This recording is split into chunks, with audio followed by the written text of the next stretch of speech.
Welcome to the RutPOP Podcast. I am just one of your amazing hosts. That's right, I called us amazing, but our second amazing host is the guy sitting over here to my left, your right, Brandon Rutledge, everybody. Hey, what's up, everybody? I'm doing well. Yeah, How are you doing great. Yeah, fantastic. Fantastic? Yeah, Good stuff? never been better.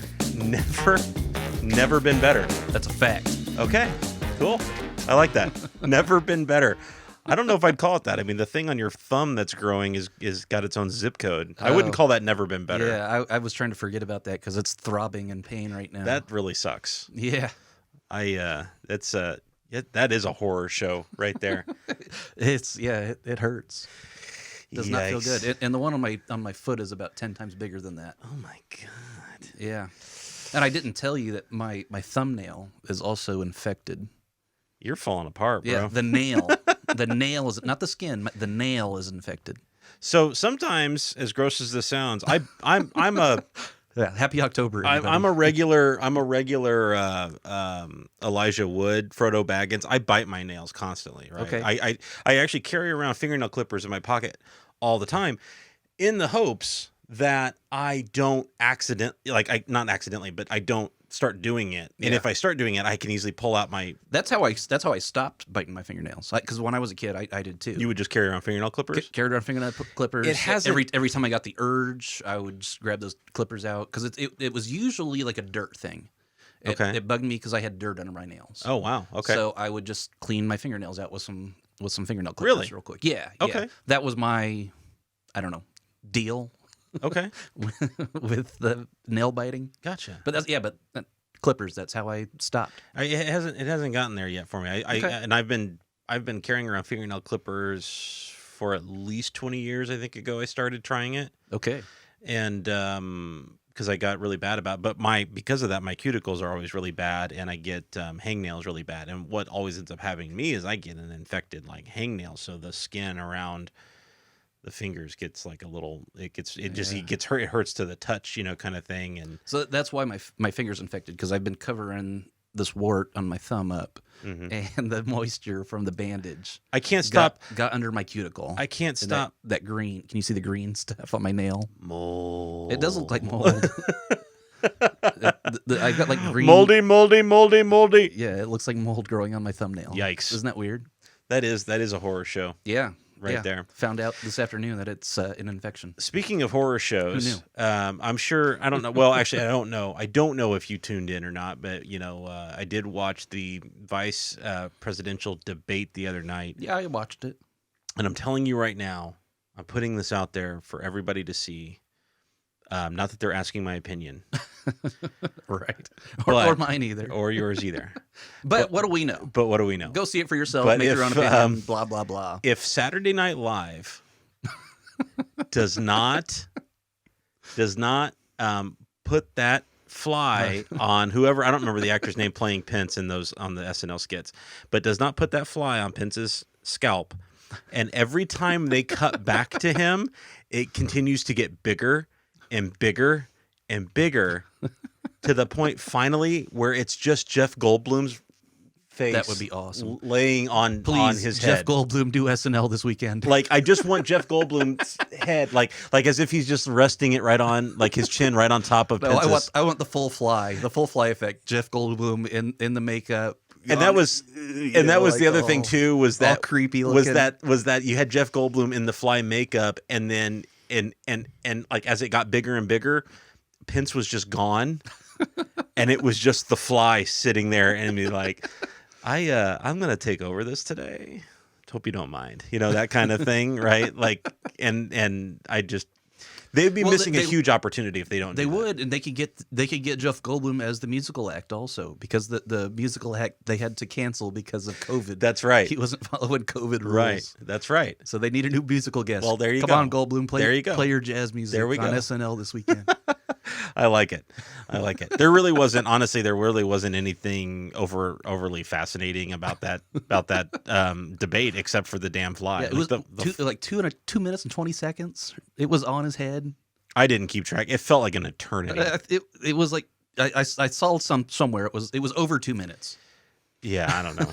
It felt like an eternity. But I saw the political cartoon the next day, and I don't know if you saw his eye, but his eye was all red.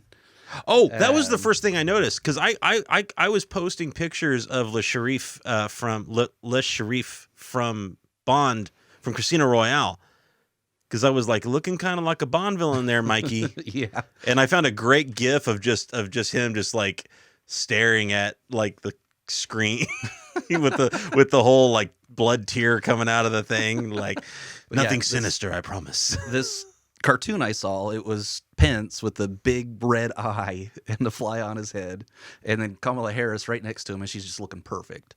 Right, of course. And it said, "I wonder who won the debate." Hey, I mean, Hilarious. Maybe he's a rotting corpse. Maybe he's a robot and we just never knew it, and the flesh is Trump finally keeps rotting. calling her a monster. I think it's the other way around. He's a monster. He's the one attracting the flies here. Yeah. And by the way, if anybody's, we're from Indiana, and Pence was our governor, unfortunately, for a while. We apologize. People from Indiana, I don't know if I should say this, they hate him. Everybody that I talk to from Indiana hates him. Especially in the Indianapolis area, they've never been. They're not fans of him. But I mean, there was no way he could get reelected as governor. No, there was no way that was going to happen during the 2016 election. He barely won the first time. Yeah, like there's no way that he would have been reelected. Right. And he got so lucky to get picked up by the moron that's currently occupying the White House. And it was, it just wasn't. It wasn't. I was kind of expecting it to be must-see TV, and outside of The Fly, there really wasn't. I mean, it was boring. Like there really wasn't. They both didn't answer things. You know what I'm saying? Neither one of them presented new information that we didn't already know. And the most entertaining aspect of that particular night was the damn fly. I enjoyed how Kamala was speaking truth to power. I kind of got a kick out of that. Personally. Yeah. But and it was kind of funny to try and see a white man try to talk down to her, and she wasn't allowing it. That was fun for me. I want a T-shirt right now that says "I'm talking." That's all. Just want a T-shirt that says that for anybody that wants to try to interrupt me. It's just and it was. There's so many great moments. There was literally a moment right now where I leaned over to Rachel and I said, "That's the exact same face you make when you know Jackson is lying to you, and you're gonna let him finish trying to tell the lie." So then you can smile and then call him out on it. Like, that's awesome. And she goes, "You're right." That is the exact. I mean, it was such a mom face to make. It's Mamala. It was Mamala. It's Mamala. Mamala. Yeah. So anyway, so SNL, if you're listening, Fly, and every time you got to cut away from him to Kamala. Like you can't do it while he's talking, right? It's while he's listening. Okay. And every time you cut back to her and then cut back to him, I love how you're trying to tell Lorne Michaels how to do his job. Listen to me, dude. I got ideas. Okay. You trust me. Keeps getting bigger and bigger and bigger, just bigger and bigger and bigger, to the point where finally Jeff Goldblum is standing there in full Fly makeup and everything. Do it. Do it. Do it. Come on. Do it now. Come on. Just do it. Please. Do it. Do it. Do it. So anyway, that wasn't as much of a horror show as I expected it to be. But it is still October, and it is Spookytober. Spoopy. Spoopy or spooky. I'm calling it Spooktober, but I think I just came up with a new name, Spoopytober. Spoopy. Yeah. Spoopytober. I like Spoopy. Spoopytober, which has gotten me into thinking about horror movies. Yeah. And going back. Did you watch The Frighteners? I haven't yet. I need to Okay. get on the thing. I got to be honest with you. I mean, my free time has been spent so much in playing Star Wars Squadrons. I love that game. Yeah. It's super fun. And it is fun. I went straight from the prologue into multiplayer, which probably wasn't the best idea. Yeah, I need to do the rest of the story. Here's where multiplayer. I still feel like multiplayer would be fun if you can get all your boys together. Yeah, and you've sent me a couple invites. Yeah, but I was. But you ignore me. Well, I was playing Fortnite every time you. What is more important, Fortnite or Star Wars? I got to get all my Marvel characters. Whatever. I can't even. I'm this close to getting Iron Man, man. Oh my god. Whatever. I got Wolverine. I got to fly a mission with Wedge Antilles. Wolverine and trumps and his claws. Your Iron Man. I'm sorry. I got to fly a mission side by side with Wedge Antilles. That's pretty BA. That BA. trumps Iron Man. Just saying. Yeah. Man. Yeah, here's the thing. That's probably the most badass thing I've ever heard. The actual story mode of that game plays so much like Wing Commander. Does it? And you never really played those games. But I watched you play a lot when we were kids. And even back in the original, so the first Wing Commander game that I played, the Wing Commander that I played, I believe, I was trying to remember this the other day, and I think it was for Super Nintendo. I knew it came out on PC, but I think when I first got it I rented it on the Super Nintendo at a video store. And then I think they later released it also on PlayStation. But then the big deal was they did Wing Commander 2. The big leap forward they did was when they did Wing Commander 3, and they started doing a lot of live performances with Mark Hamill as your main character. Mark Hamill wasn't in the first two? No, so the first two was just normal computer, like very, very normal looking computer graphics, right? I did not know that. Where, the guy, like, think of the old 8-bit era where the guys would just kind of stand there and you would just see a face and you would just read text. That's the way the first two Wing Commanders played. Really? And then the... I thought they were all with Mark Hamill. No. And Biff. No, Christopher Blair and Maniac was a character. So you were just like in the Mark Hamill version, you were still portraying the Christopher Blair character, right? You could change, just like an RPG, you could change his name if you wanted to. But Maniac was a component of that, and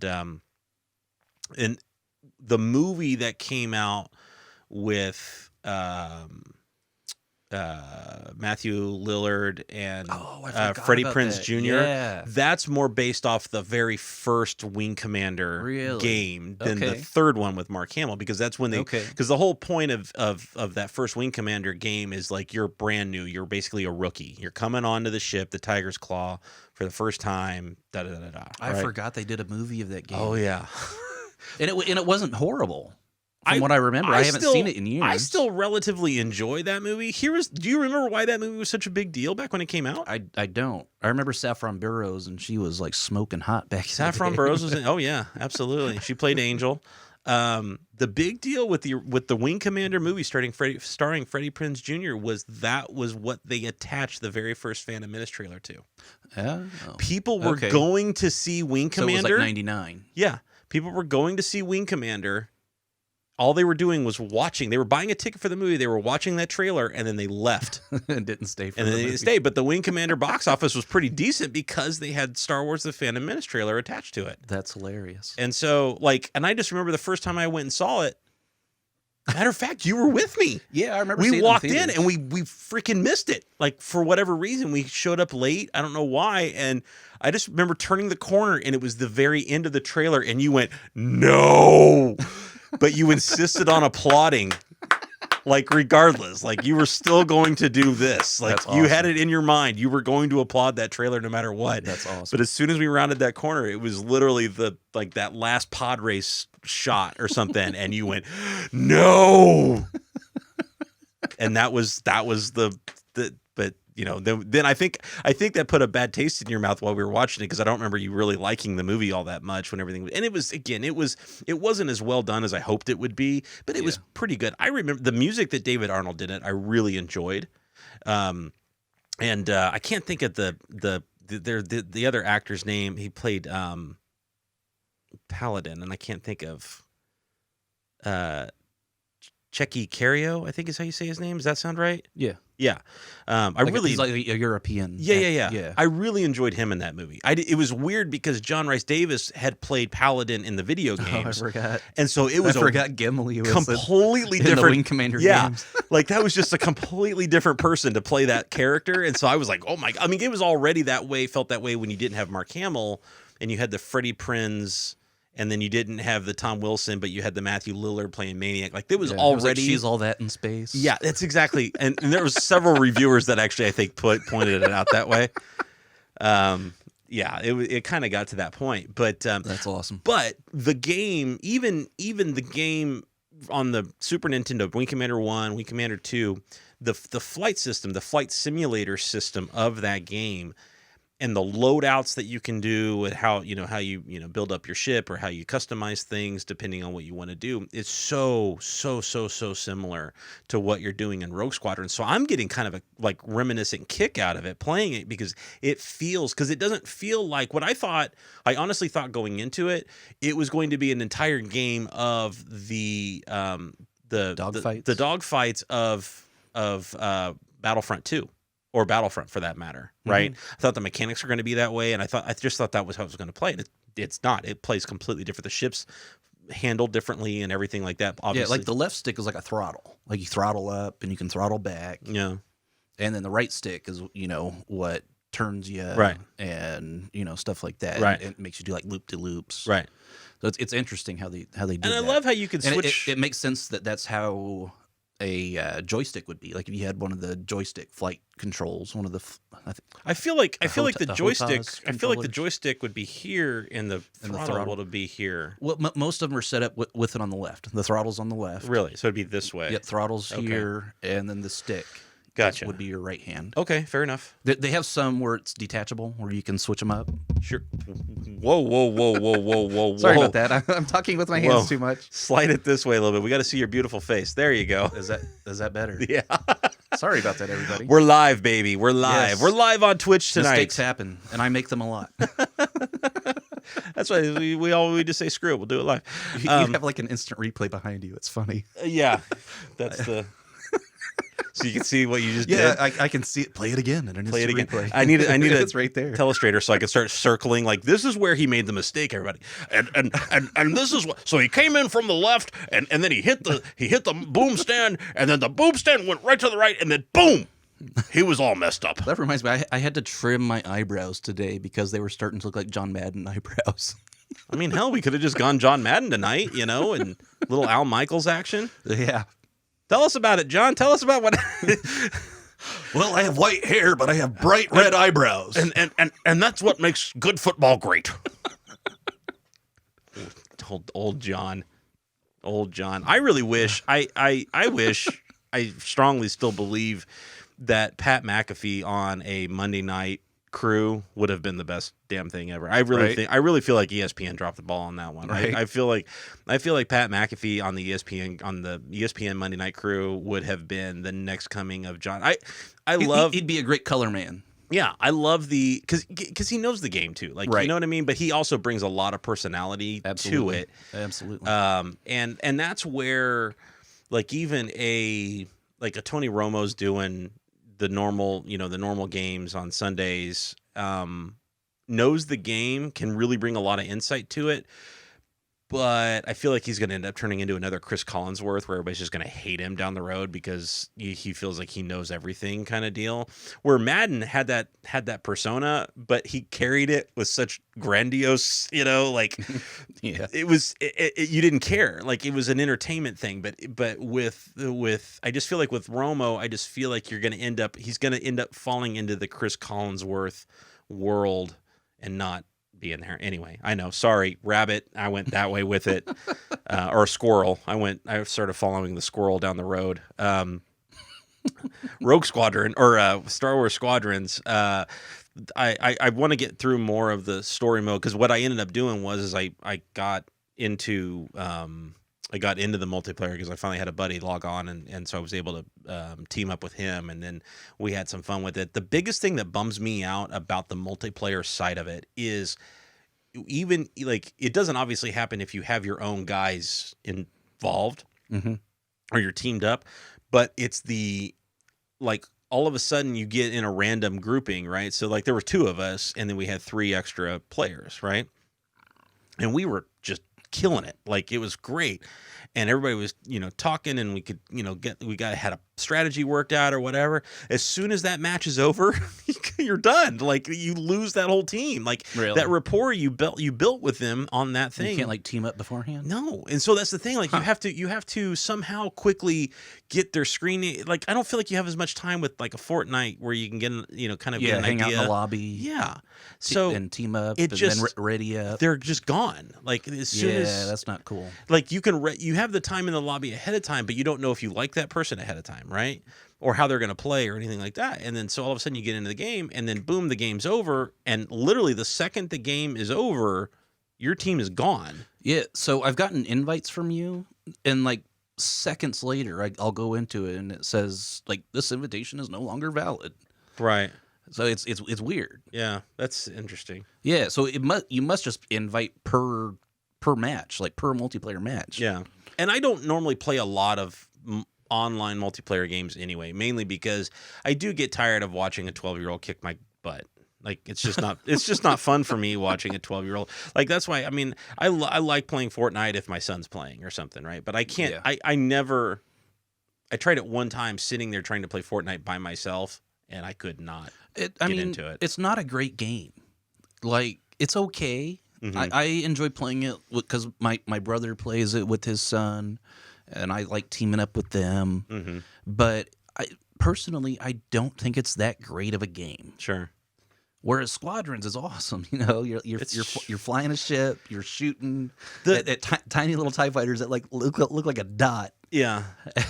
And you just think of like how easy Luke Skywalker made it look. Right. Well, while you're getting shot up by a TIE fighter. See, that was the thing. I personally thought going into it that the advantage was going to be for the rebellion side of the fighters, right? That if you were in an X-Wing or whatever, you were just going to annihilate these TIE fighters. And I feel like these TIE fighters are freaking tough. Like I've been in that game, and I have just freaking wailed on a dude in a TIE fighter, and it does not explode. And then all of a sudden there's a dude out of the side, because I'm wailing on this guy, and all of a sudden a guy comes out of the other direction and just starts pounding me, and I explode. And have you ever done like the free look in the cockpit mode? I have not. I don't feel like I ever have time. Right? Like what the? Like I saw cool, I saw the thing, and they were like, hit the button to turn your head and look around. I was like, when do you have time to do? Here's the thing. There's so many. I didn't realize how many people were going to play this in VR. There's so many people playing it in VR, and I just feel like I would throw up with how many loop-de-loop things I've done. I mean, not patting myself on the back too much or anything like that, but I have pulled off some sick maneuvers in that thing that I just did not think I was going to pull off. And there was even a dude on my team once that was pretty cool, man. Because like I went through, it was a small hole in an asteroid. I went through that twisting and went underneath it, back up, pulled a Maverick, and came up behind the guy and blew him up. Nice. And there was apparently a guy trying to come to help me, and he watched it all happen, and he goes, "Dude." I was like, "Thank you very much." I said, "Yeah, that's some Han Solo shenanigans right there, baby." Anyway, I feel like that multiplayer game would be a lot more fun if you had 5 dudes that you knew, or at least 4, that you knew rolling in there. You could all work as a team, kind of thing. But the story mode, like the little bit that I played in it, is pretty good too. But it has been consuming most of my free time if I'm not watching a debate. Kind of thing. But yeah, I've been in my free time. I've been watching like October movies, man. Yeah. I haven't played much Fortnite or Squadrons this week. I've been playing a game called Hades on the Switch. Okay. And it's about like Hades, the god, the Greek god Hades. Okay. It's about his son trying to escape from the underworld. So it still blows my mind when you describe some of these games on Switch, how much, Nintendo has grown up. Like I feel like with the Switch, like the Switch came out and I felt like it was going to be just, it was going to be a kid system, but all of these indie games that they that they seem to be porting into their system are very impressive sounding. Well, I mean, if you just listen to the games that I'm currently playing, you'd probably be like, what is wrong with this man? Because I'm playing Hades. Right. I'm playing Dead Cells. Okay. I'm playing Paradise Killer. I'm playing Deadly Premonition. Okay. So, yeah, if you just listen to these titles, you'd probably be like, what happened to him as a child? but I assure you, I had a wonderful childhood. Nice. Okay. All right.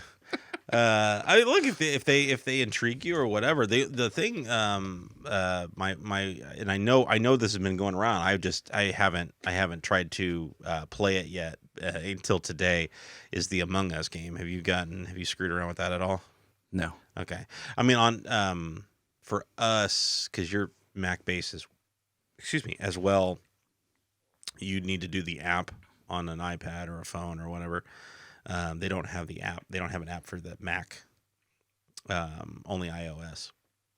Anyway, it's a whodunit game, and so that's the same thing where you create a lobby of. I don't know if you can go more than 10. It's like a kid's game, right?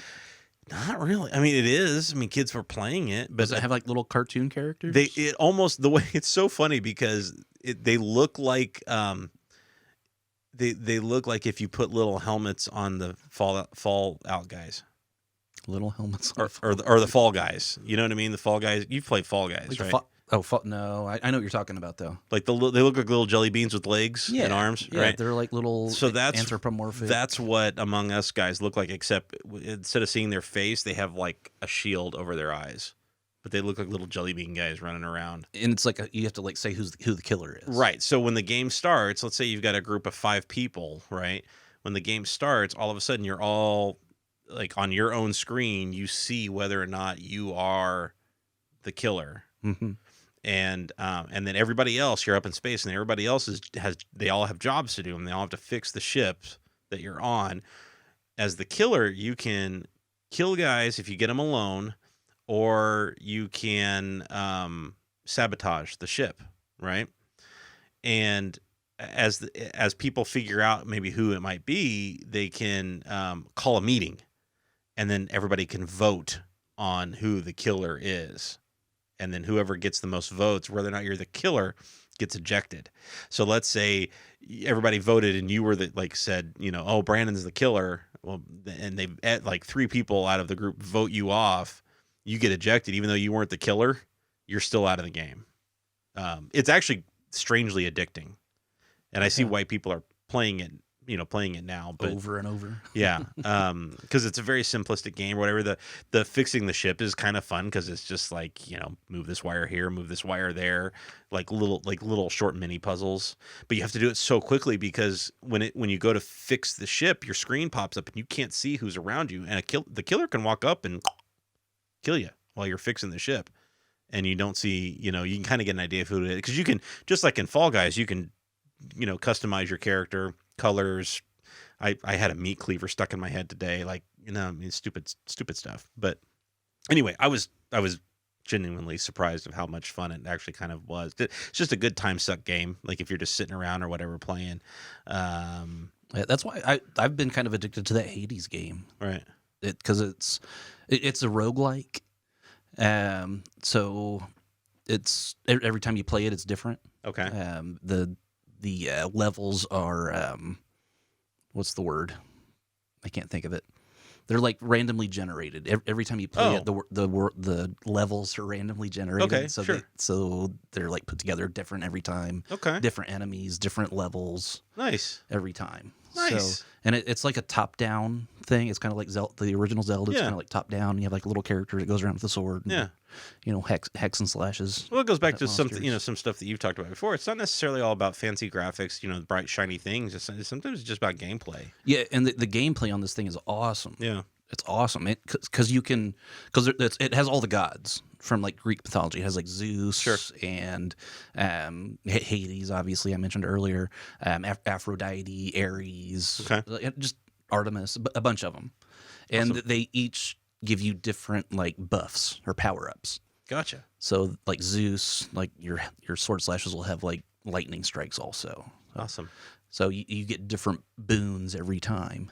Awesome. And there's like 6 different weapons, and every time you go through, you get more money to like buy different upgrades while you're like, because every time you die, you go back to Hades, and he like berates you and tells you how terrible you are. Nice. But every time you're there, you go like you can go to your bedroom because you're his son, and like upgrade all of your little swords and it even has a thing where you can like come back to life if you die in the middle of a game, stuff like that. And it's called, I'm sorry, what's it called again? Hades. It's just called Hades. Hades. All right. Great game. Like I said, it's on PC and Switch. It is on PC. It sounds more like a PC game. Yeah. But even, they ported over Bendy and the Ink Machine on Switch, and I was shocked. Like, it's just not a stereotypical game you would normally find on Switch. That Nintendo would be like, yeah, sure, we can go ahead and do something like that. Again, more of a kid-friendly system, but they've tapped into a little bit of the adult realm, which I think is I think that's super cool. Super cool. I do too. Again, so tonight we are live on Twitch. We are doing the RutPOP Podcast, and feel free to find us on Apple Podcasts, on Spotify. Amazon Podcast now has us. Google Podcasts, nice. Pretty much anywhere. I honestly don't know if there's a particular podcast source that we're not on. And we live stream, right? Live stream on Twitch. So we live stream on Twitch, and if you are live with us on Twitch, feel free to join in the conversation, join the chat, and let's talk some movies, let's talk some TV, let's talk some music, some video games, whatever you like. We are here to discuss such things. Spooktober. But it's also live streamed on YouTube, right? I have not been live streaming on YouTube. Actually. Okay. Yeah. Okay. No. But it gets uploaded there later. It does get uploaded on YouTube. Later. Gotcha. It does get uploaded. For some reason, I thought it was live streamed on both. No, we were trying some streams, and the biggest issue I have right now is I can't monitor the chats on Facebook and YouTube and Twitch all at the same time. I'm not that talented by having to do this. Now, I still feel like there's an opportunity for us to move out of the clubhouse and move into the office downtown and do things from there. And if I do that, that allows a little bit more space where I can actually have a person monitoring everything, monitoring the board. A producer, basically. So instead of you being the host and the /producer, right, we can actually have somebody do that kind of job for me, and then they can help monitor their chat. Again, I have big plans. It's just more about finding the time to set it up and want to do it, and obviously. And somebody who wants to produce. And that's easy. I've got guys that I've already got employees that can do that stuff. But it's honestly for us, I really enjoy the ease of being in the clubhouse. It's nice. Because going downtown is a lot more of a hop, skip, and a jump than coming here to do this stuff. So part of it's laziness, part of it's logistics. Works out. But who knows? I think we'll probably finish up this year in here, and then maybe starting next year, depending on where the world ends. Hopefully the world doesn't end, but where everything ends, where everything heads. Maybe starting next year, we might move the show. And I guess it'll depend on who you vote for, if the world ends or not. Yeah, that's and honestly, what you're saying could go either way, because we all know the craziness that, unfortunately, the craziness that does follow our current president could ramp up if he's not reelected. That's the nature of right now. You know what I mean? Like, that's the reality we need to face. There is a chance that the crazy that ramps up because he's not reelected could cause some problems. And then obviously the crazy that would continue to happen if he is reelected. So it's a double-edged sword, honestly, when it comes to the election. So I'm sure once he leaves office, the crazies will climb back into whatever holes they came out of. We can only hope. The thing in Michigan is what freaks me out. Honestly, that's where I'm at right now. The feds were right on top of that, man, and they were, and good for them. You know what I mean? Like I'm glad that they handled it. But it just goes to show that that the crazies are out there enough to do something stupid to worry. Right. Yeah, I'm not faulting you for worrying, because it is a crazy house right now. My vote is in, baby. I voted by mail. Rachel and I voted by mail 2 weeks ago. Moted by veil? Moted by veil 2 weeks ago. And it was great because I figured out how to get on our like the mailing or the voting portal. Like everybody has their own. You just go to your own state's voting portal, put your name in, your social security number, whatever, and I could see my updated that my ballot had been received and tabulated. So awesome. So so no problems voting by mail for us. Yeah. So it was tracked online. So you sent it in by mail, and then you were able to follow it up online. Yep. That's fantastic. It's awesome. That's what I mean. There's nothing wrong with it. The mail-in balloting's been around since since the Civil War. Like, yeah, there's nothing like. I don't know why Trump and Pence keep talking crap about it, because they do it themselves. I don't know. Dude was on Twitter today saying, Colorado, you'll now be receiving all of your mail-in ballots. Don't forget to vote. And I'm like, yeah. I thought you were against mail-in ballot. Like, I'm confused. Like he does himself. I know he does. He's trying to suppress the vote. I don't get it. Here's the thing. Like honestly, it's a strange time, and there are still people. We talk about this with the movie theaters. There are still people that are concerned about going out in public. You have to respect that, and you have to give them the opportunity to still carry out their constitutional right to vote. Right. If they don't feel comfortable going out and doing it, they have a system already in place to do it. Taking away ballot boxes and telling people you can't do it is voter suppression. And I don't know why anybody doesn't see it that way. Like, it blows my, because that's just literally by definition, that's what that is. Yeah. That's anti-democratic. I don't voter suppression. Yeah. I don't get it. So anyway, I hope it doesn't make a difference. I know in our city in Indianapolis, when early voting started this week, lines were wrapped around blocks, baby. Like, people were out, masked up, ready to vote, and that, good for them. I mean, yeah. I don't care who you vote for. Just get out and do it. Like, that's the main thing, right? Like, just get out, do it. Yeah. However you feel comfortable in doing it, do it. So I stopped at Kroger's on my way to your house today, and I was wearing this shirt that I'm currently wearing. It says, "I am a force for change." It's a Star Wars shirt. It's also a charity. Yeah. But this idiot I walked past was all trumped up. Hat, T-shirt, everything. And he said, "You better change that shirt, boy." Better change that shirt, boy. I was in a hurry to get here, so I let it go. I didn't say anything to this man, but in my mind, I was thinking of everything I could have said and should have said. Right. But I let it go. Probably the smartest thing to do. You took the high road. It was difficult. It's hard. I get it. And if I wasn't in as big of a hurry, that must have been really hard. It was. And his wife was like, "What did you say to him?" I mean, it's one of those things. Just like, it's a charity, jackass. You know what I mean? Like, yeah. It's like, it's honestly. I can show it. Can you? Yeah. Maybe. I mean, yeah. That's the thing. Most Star Wars nerds know what that is. Whatever. He probably saw a blue shirt that said "change" and thought it was an Obama shirt. Yeah, and it triggered him. Listen, you're not gonna. I mean, here's the deal. Honestly, here's the deal with politics. You're not gonna change anybody's mind, right? If they've been a certain way forever, and that goes Democrat or Republican. Like, it's the way it is. You're just not gonna change anybody. There's whatever particular way they believe, they are going to find any way they possibly can to prove that point. It's the way it is. That's what politics are. The idea is to come to a middle ground.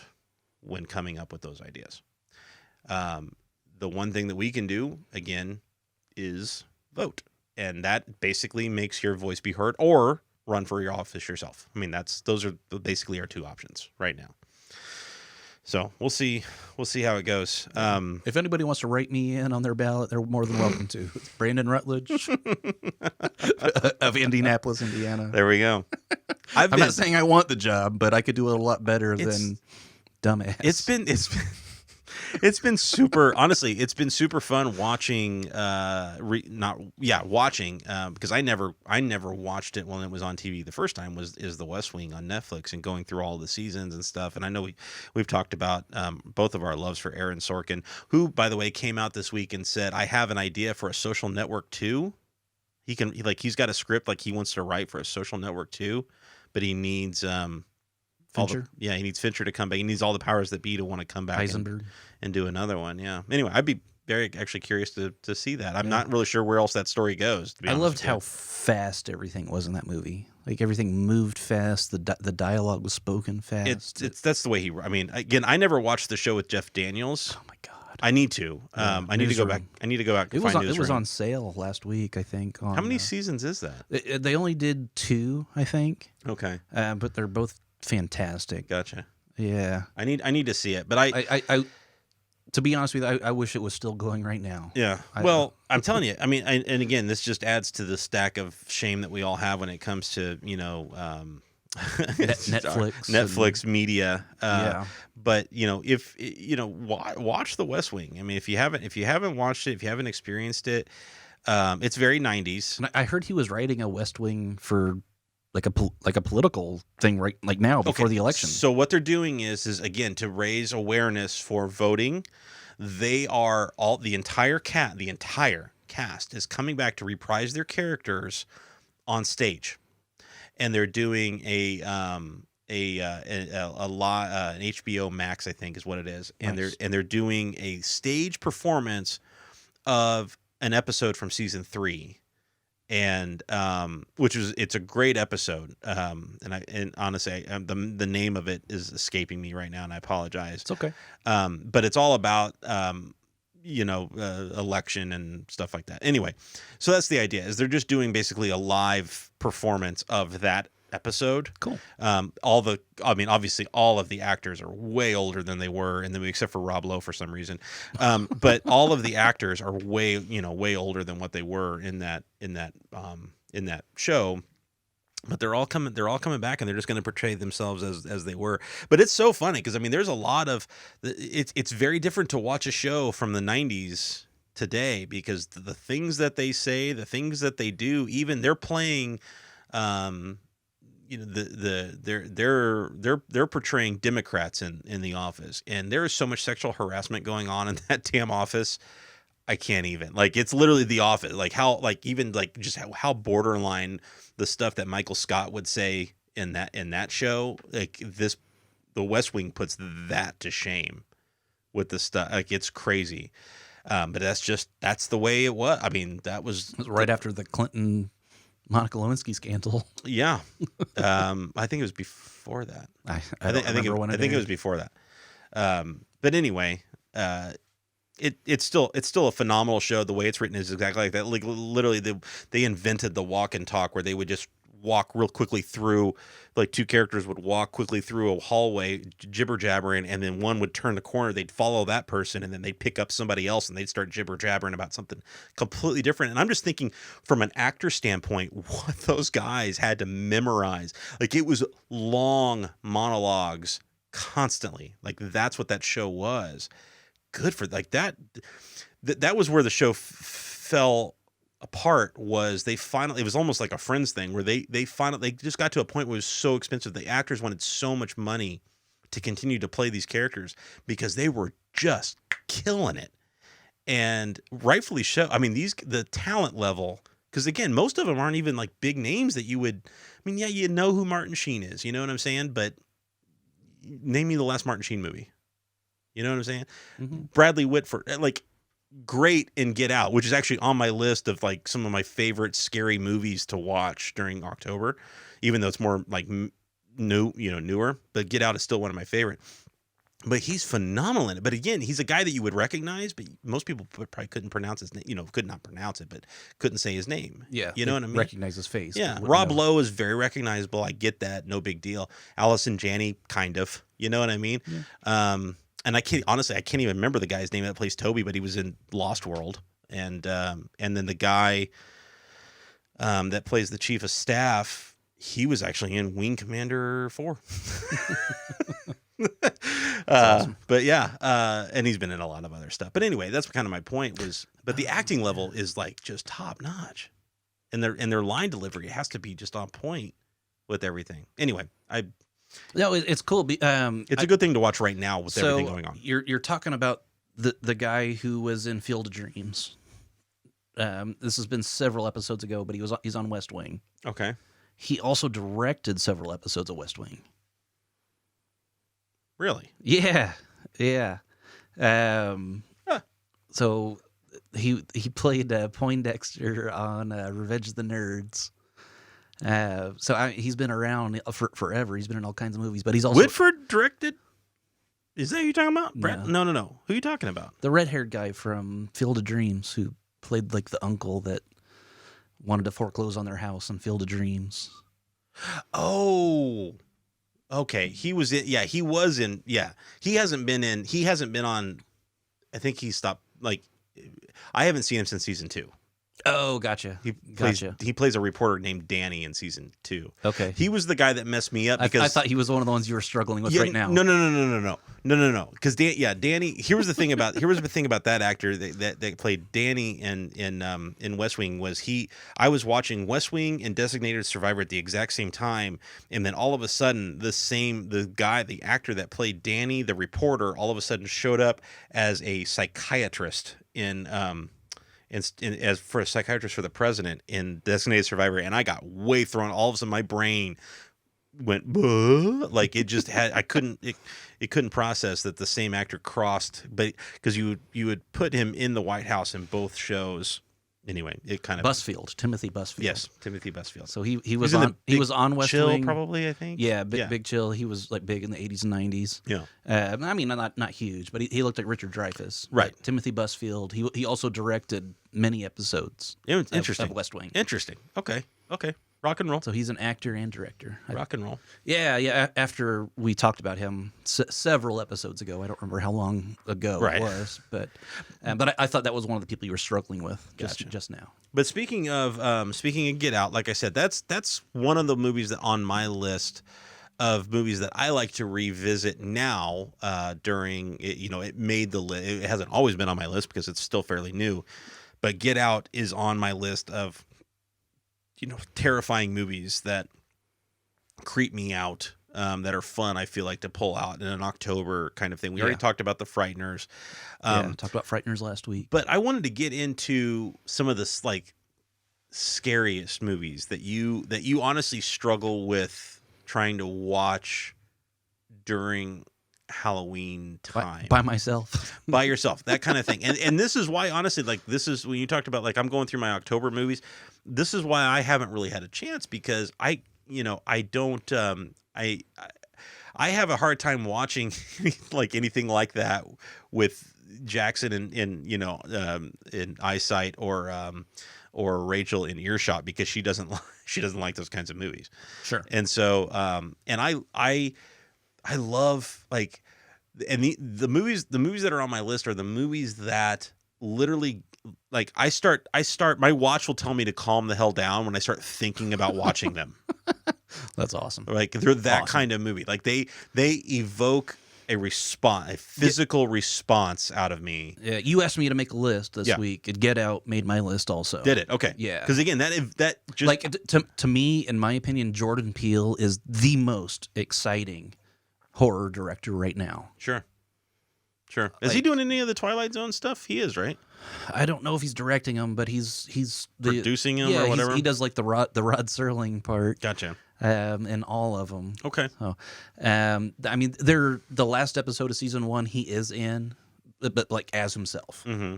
I don't want to spoil it for anybody, but yeah, he plays himself in that last episode, and it kind of goes beyond just being the announcer at the beginning and the end of the show. Okay. Or host, or whatever you call that. Gotcha. Whatever we're doing right now. Gotcha. Whatever you call that. Sure. I don't even know what you call this, honestly. I don't no know. idea. Sometimes I kind of feel like Beavis and Butthead, because like you know how Beavis and Butthead at the beginning, they would have like their heads and they were just kind of laughing going so I kind of feel like that on this podcast sometimes. Yeah, absolutely. I feel like that on a daily basis. It doesn't, not even on the podcast. I just you just feel like Beavis and Butthead on a daily. I feel like I sit and I'll find a instead of watching music videos and doing that, I find stupid like animal videos on Facebook or something, and I just start. Yeah, all of a sudden I'll sit in the corner and just. Yeah. The wife knows. She knows the laugh, and then she knows that I'm watching a stupid animal video. Or I'm watching a panda eat bamboo or something. That's awesome. Okay, so Get Out made both of our lists. Give me a couple more. Give me one, and then we'll work through. I mean, I'm also a fan of Us, and he's doing he's not directing it, but he's producing a remake of Candyman. And the original Candyman made my list, and I'm hoping the remake of Candyman. That's one of our delayed movies. That got delayed. They got delayed. Yeah, because it was supposed to hit this year. Was it? Yeah. Because Jordan Peele's producing that one, not directing. Yeah. But I am excited for that one because of the work he's done on Us and Get Out. Yeah. And it when I first saw that movie, and this was before all like the Black Lives Matter movement and all that stuff, and it just made me feel bad that, oh my God, somebody in America is writing this movie because that's how they feel. Mm-hmm. Like, it just blows my mind that this day and age that somebody could still write that movie. Sure.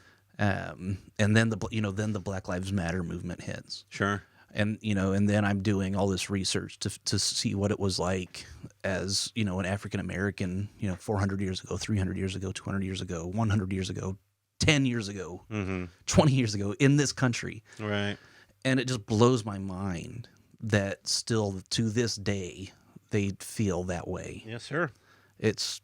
It's interesting. That's what I mean. It's a movie. It's got horror elements to it, but it also evokes a major response out of you, which I think is interesting. Yeah, I mean, it's very socially conscious. It kind of, I don't want to say it predicted the Black Lives movement, the Black Lives Matter movement, but in a way, it kind of did.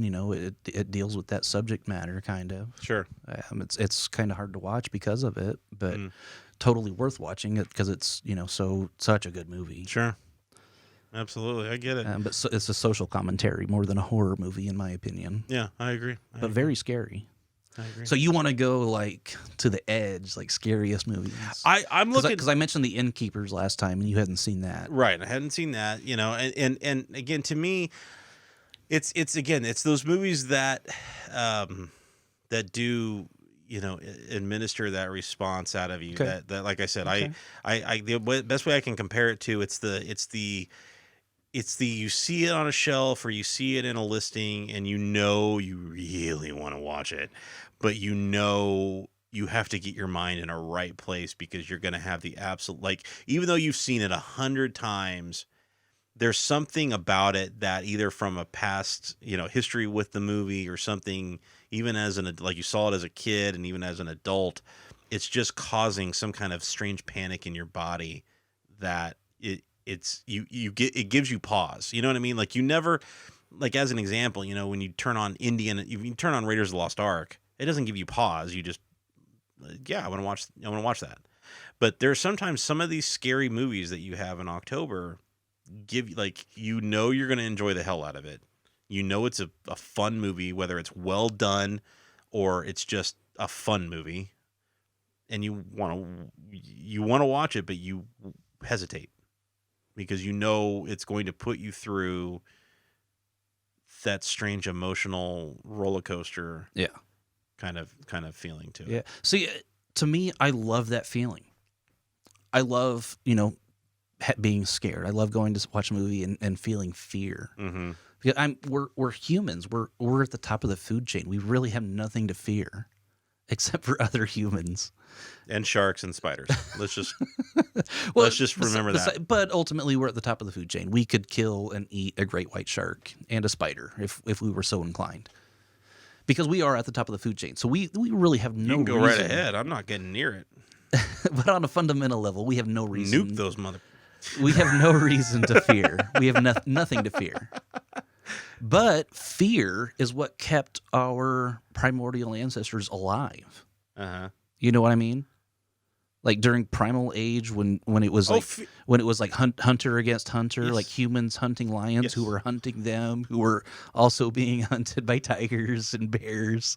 You know, fear is a natural response that the brain provides in order for you to survive. It's what made us what we are today. Yes, I get it. It's a natural human response, but we have no reason to feel it. But movies and television shows can make us feel that fear again. Mm-hmm. So to me, I kind of love feeling that because nothing else can do that to us besides a movie. Sure. Besides a scary TV show, besides a scary movie. Sure. So that you know, in my mind, that's why it's interesting to see these types of movies. Sure. Hey, Justin, thank you so much for joining. We're talking scary movies and movies that you feel like you have to pull out every single October. And so please feel free to let us know what some of your favorites are. We'd love to hear that. So back to you. What do you think? So we already talked about Get Out. What's another one for you? Us. We mentioned Us a little bit. I gotta be honest. I wasn't as big of a fan of Us as I hoped to be. I still fantastic movie. Mm-hmm. I liked Get Out more than I liked Us. Okay. As far as like a movie I can watch on like repeatedly, even though it again, can terrify me at times. Mm-hmm. Us doesn't do that to me. It doesn't give me quite that feeling that Get Out gave me. Okay. And that's why I don't feel like I liked it quite as much. But give me But so at the beginning of Us, they're kind of like zooming in on a television commercial for that across America, where everybody's joining hands across mm-hmm. America, and on the side of the television, there's several like VHS tapes lined up on both sides of those. So some of the movies that are on that shot are some of the ones that made my list. Really, that's interesting. Yeah, like Chud is one of them. Chud, yeah, cannibalistic humanoid underground dwellers. Is kind of an obscure one from the 80s. Justin says Glitter. The one with Mariah Carey? That was terrifying. Good call, Justin. Good call, Justin. I like that. Glitter. Terrifying. But yeah, just that when I first saw that shot at the beginning of the movie and I see the spine for the Chud VHS, I'm like, yes. That's hilarious. And he brought it, full circle by the end of the movie, mm-hmm. Bringing out these people who were dwelling underground, who were exact copies of us. Mm-hmm. But they have no voice. Like they've been kind of silenced, mm-hmm. like the people who've been politically oppressed throughout our country's history, mm-hmm. And had their voice literally taken from them. I really enjoy it on that level. And if you think about it from, a African American's perspective, having your voice silenced and kind of feeling like an underground dweller, mm-hmm. It is truly terrifying. Mm-hmm. So, Innkeepers truly freaks me out. I still need to figure out a way to find Innkeepers. I have it on my phone. We can watch it after this. I'm more than happy to share it with you. So the guy who directed that, Ty West, he also has a movie called House of the Devil. Also a very good kind of horror movie, or it's haunted mansion type of movie. Mm-hmm. Also very good. It's it has to deal with like devil blood cults and stuff like that also. So, kind of fun in that aspect as well. I'm sensing a pattern. Sensing a pattern. Okay. There's directors I like. Sure. You'll follow that, right? Yeah, I'll follow these directors. Ty West is one that I thought did a great job. He's kind of gotten away from horror movies, kind of done more dramatic his past couple movies. Okay. But they're all still very gory. Mm-hmm. I would say. Another movie that freaks me out is Insidious. Sure. Have you seen? Yeah. Have you seen Insidious? Yes. Yeah. The first time I saw that movie, I was so freaked out. I lost hair over it. You lost what little you had. Yeah, what little I had. Oh wait, no. I'm thinking gone. of I'm thinking of the one with not Insidious. With Vera. Oh, same director, James Wan. Yeah, James. The Conjuring. Thank you. Vera Farmiga. Yeah. And Patrick Wilson is also in Insidious. Maybe that's why I'm Conjuring. getting confused. Okay. Yeah, I mean it's easy to confuse because they're both James Wan cinematic universes. Yeah, sure. if you'll allow me to use that term. So yeah, James Wan is another horror director that I really enjoy. But lately he's done more action films. He's did like Fast and Furious 100 or whatever number they're on now. Aquaman. And he did Aquaman. Yeah. And I wish he would go back to his horror movie roots because he did the first Saw movie. He did Insidious. Well, you know what he's doing now, the Conjuring movies. Right now, right? Sequel to Aquaman. Well, that's part of it, but Mortal Kombat. Oh, nice. He's heading up the Mortal Kombat. Nice.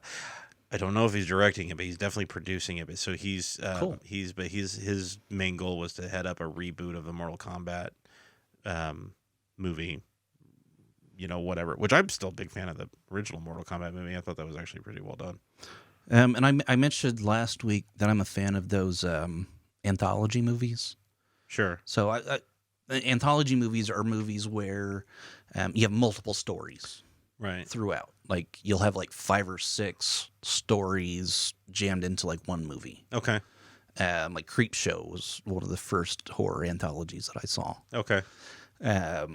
So I really like those. I mentioned Tales of Halloween last week. There's also the VHS movies. Mm-hmm. There's one called Southbound that I really like. One I watched last night is called Holidays. It's kind of fun. Kevin Smith directed one of the short films within the anthology, but it does like a different horror story for each of the holidays that don't usually get movies made about. Like it starts with there's a Valentine's Day horror story, and then there's a St. Patrick's Day horror story. Right. So it's like the holidays that don't usually get a horror story. So I remember there being. Help me out here. You had the Tales of the Crypt TV show, right? Mm-hmm. I know there was a movie. Couple movies. What was the anthology series that was on back in the 90s? And Robert Zemeckis directed an episode of it with Michael J. Fox. Do you remember this? No, I'm not sure. Zemeckis did do an episode of Tales of the Crypt. Maybe it was just Tales of the Crypt that I'm thinking of. Yeah. But it was a big deal because he did it, or it was right around the same time he did Forrest Gump. Yeah, maybe it wasn't Michael J. Fox. It was with one Humphrey Bogart was like the main character of it. Yep. Bogart was the main character. Yeah. I'm thinking you only saw him like when he looked in the mirror. Yeah. Yeah, that's the Zemeckis episode. And that was the Tales of the Crypt one. Yeah, and that was after he did Forrest Gump, where he like redid the faces of like JFK, and John Lennon, with different their lips moving in different ways than what they really did. Gotcha. So yeah, he used old footage of Bogart and put it into this Tales from the Crypt episode. So, yeah, that's fun. That's a Tales from the Crypt, Zemeckis.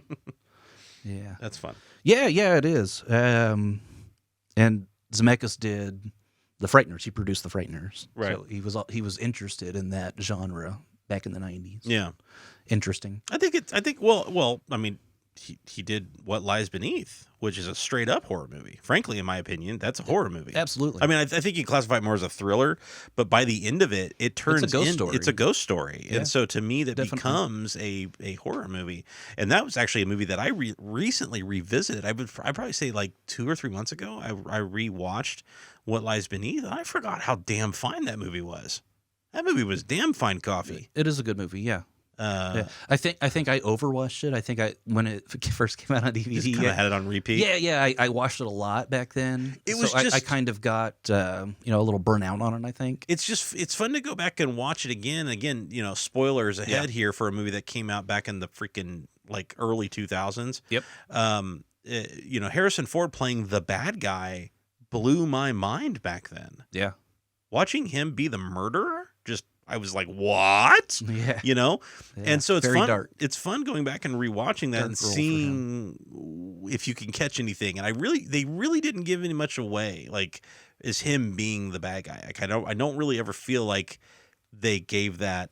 They didn't give it away in the marketing. They didn't give it away throughout the movie. Like all of a sudden, it just comes out of nowhere. And I loved that because at the time they were kind of relying on CG, like computer generated monsters at that time. Like the big horror movies all, by the time you got to the end and they showed the monster, it was this computer generated fake cartoony looking monster. And they, there's still a lot today that are coming out like that I have problems with. The movie is great up until you get to the end and they're showing the monster. Yeah, like Glitter. Like Glitter, yeah, they're showing the they show the monster at the end and it's this big scary computer generated BS. But I love scary movies where it's like real graphics, real people as monsters. Well, that goes back to one of my ones that's high on my list, and again, it's not as as I consider it mainstream, but Saw to me is one of the most terrifying movies. Yeah, the original, not James Wan, crazy. James Wan's got it, man. Not all the crazy sequels that they do. Don't get me wrong. I actually still really appreciate the lore that they've tried to build with the Saw franchise, but that original, just like the original Paranormal Activity, was so well done that like all the sequels, I feel like, start tarnishing its reputation because the sequels are not as great as what that original was, right? Sure. And but that original Saw was serious, man. That was some serious business, and that was one of those ones where you didn't have like a big monster or anything like that. It was it was their own psyche almost turned against them, and that was crazy stuff to watch. Cary Elwes in that role was a scary thing to watch. Like, he just went nuts to cut his own leg off to, get out of there kind of thing. Yeah. Anyway. The American treasure, Cary Elwes. The American treasure. I just remember him getting... So there's a couple documentaries I wanted to bring up also. Sure. Go ahead. So they're both done by the same director, Rodney Asher. The first movie I saw of his is a documentary called Room 237. Okay. And it is a documentary that does a deep, deep dive into The Shining. Oh, wow. And it has all kinds I want to say like 8 or 9 different people in this documentary that give like their subtext of the whole movie.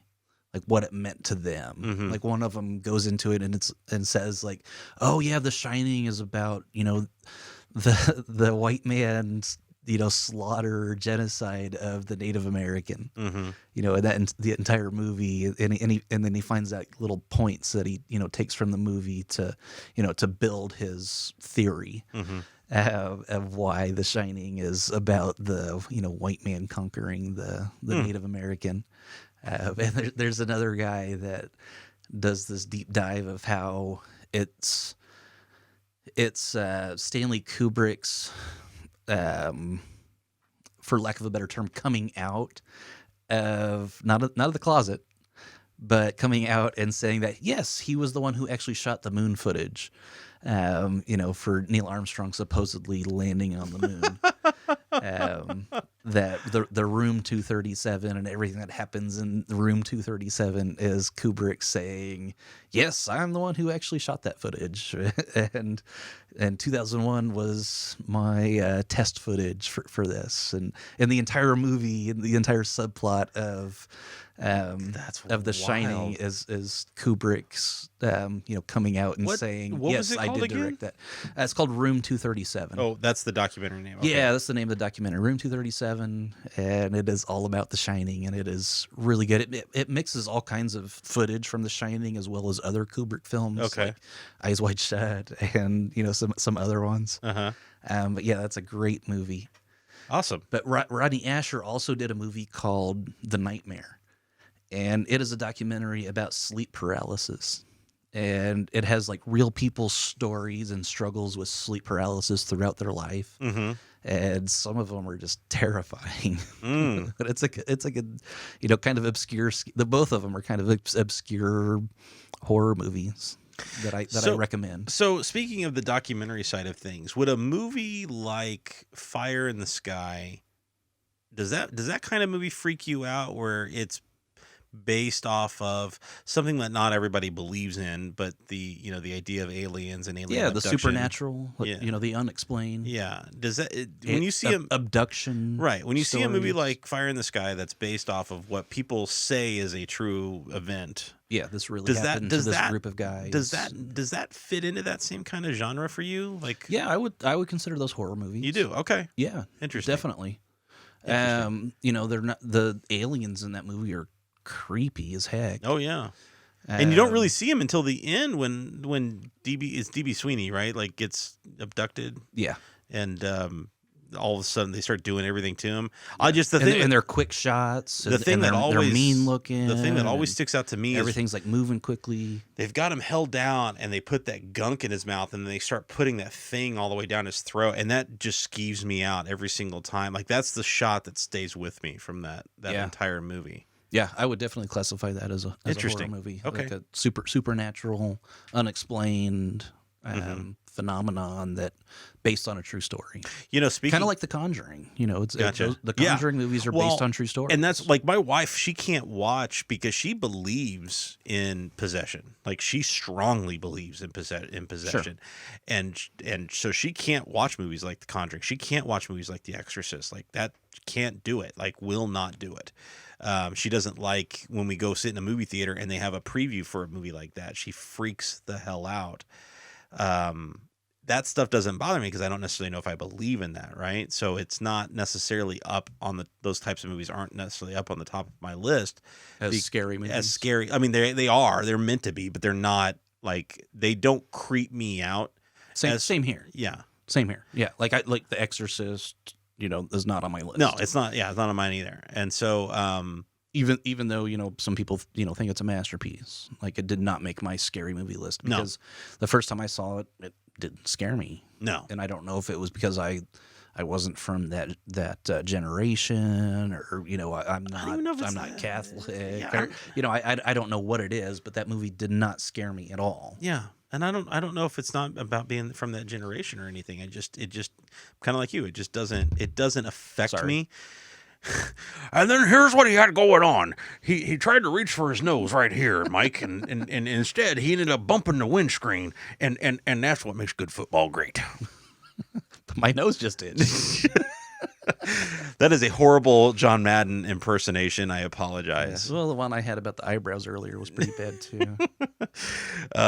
But yes, we need a telestrator now so we can go back and replay all of the mistakes. So real quick, I wanted to throw a couple out to you. Yeah. To discuss. One that I feel like gets and it's on my brain for a reason right now, because of the stupid fly.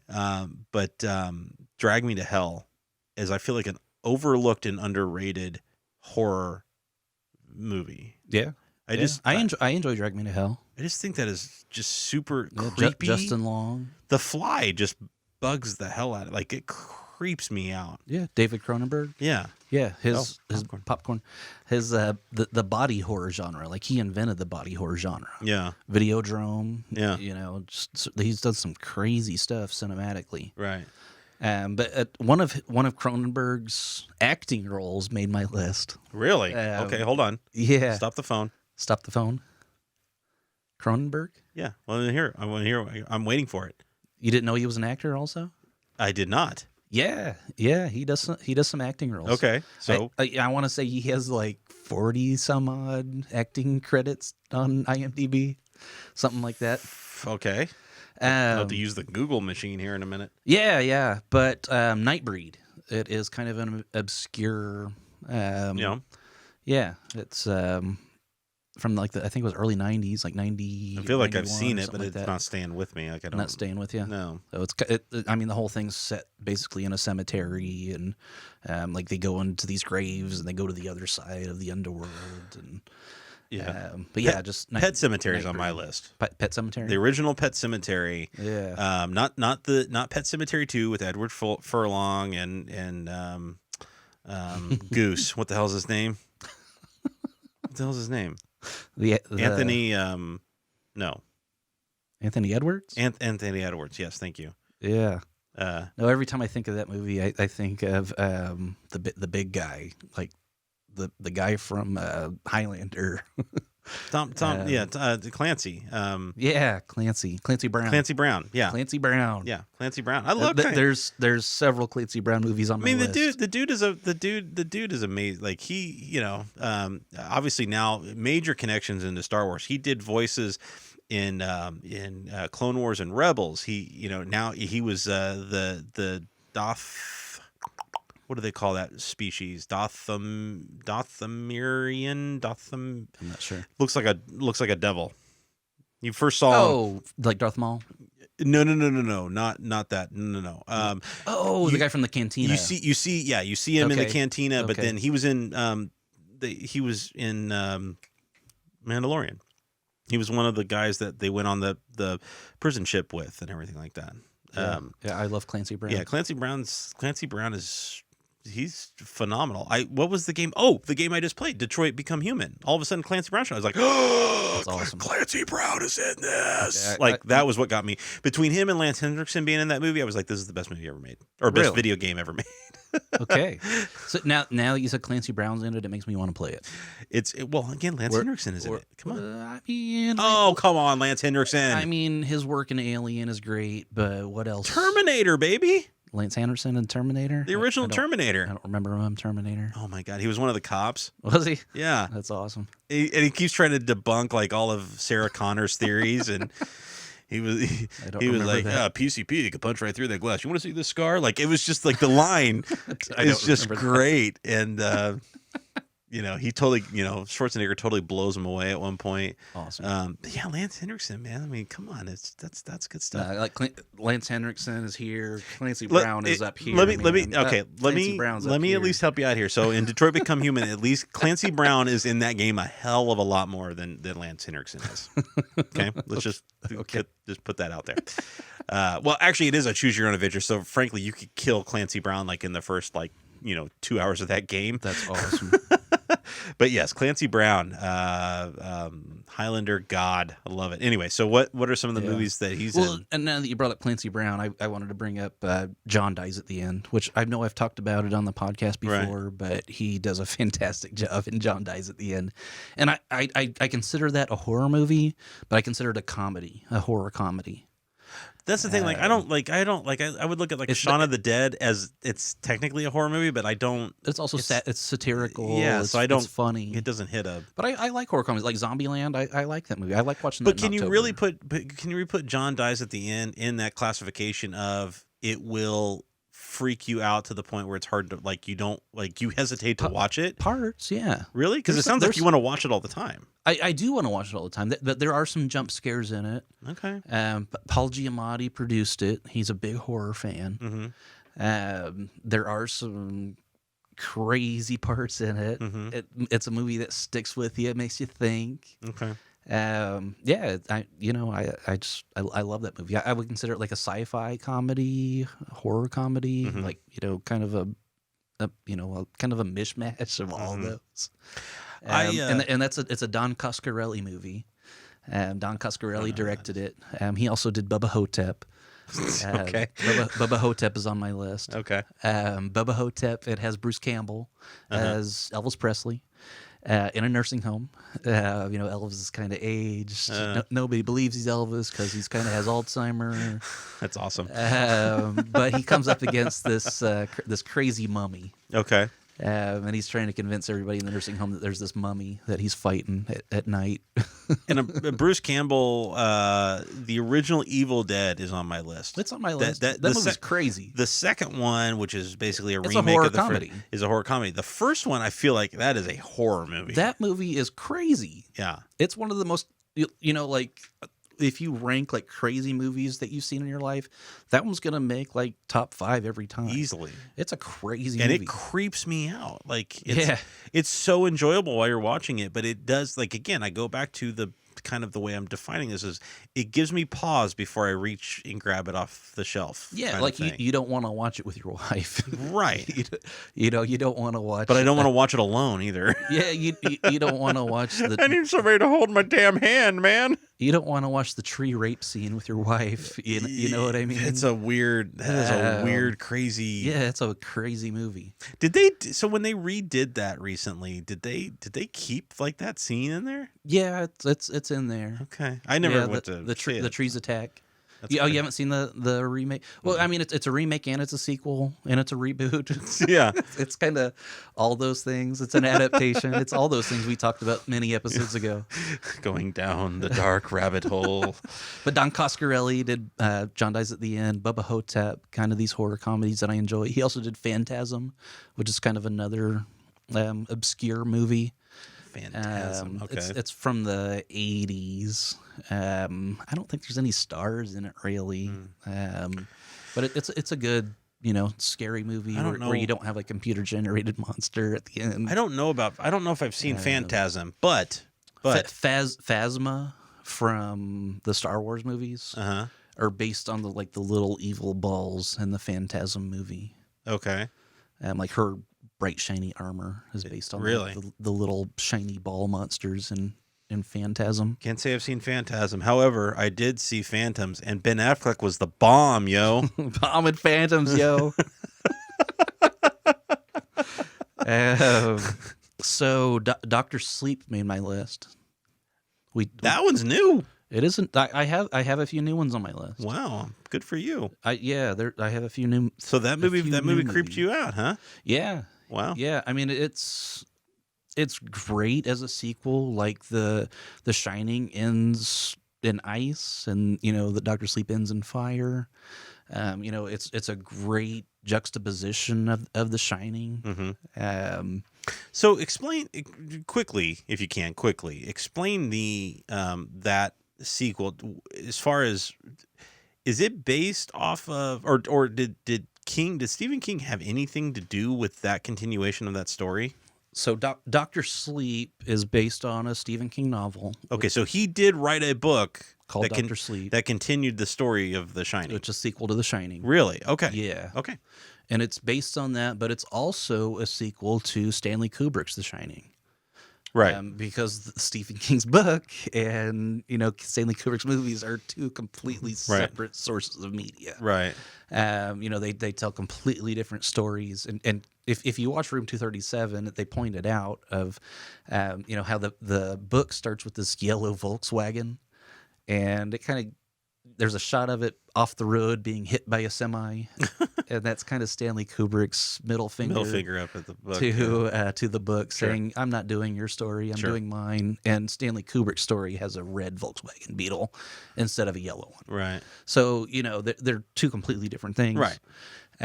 But Dr. Sleep does a great job of adapting Stephen King's novel and also Stanley Kubrick's The Shining. Really? Yeah. Kind of blending them together. I mean, spoiler alert, stop watching or listening.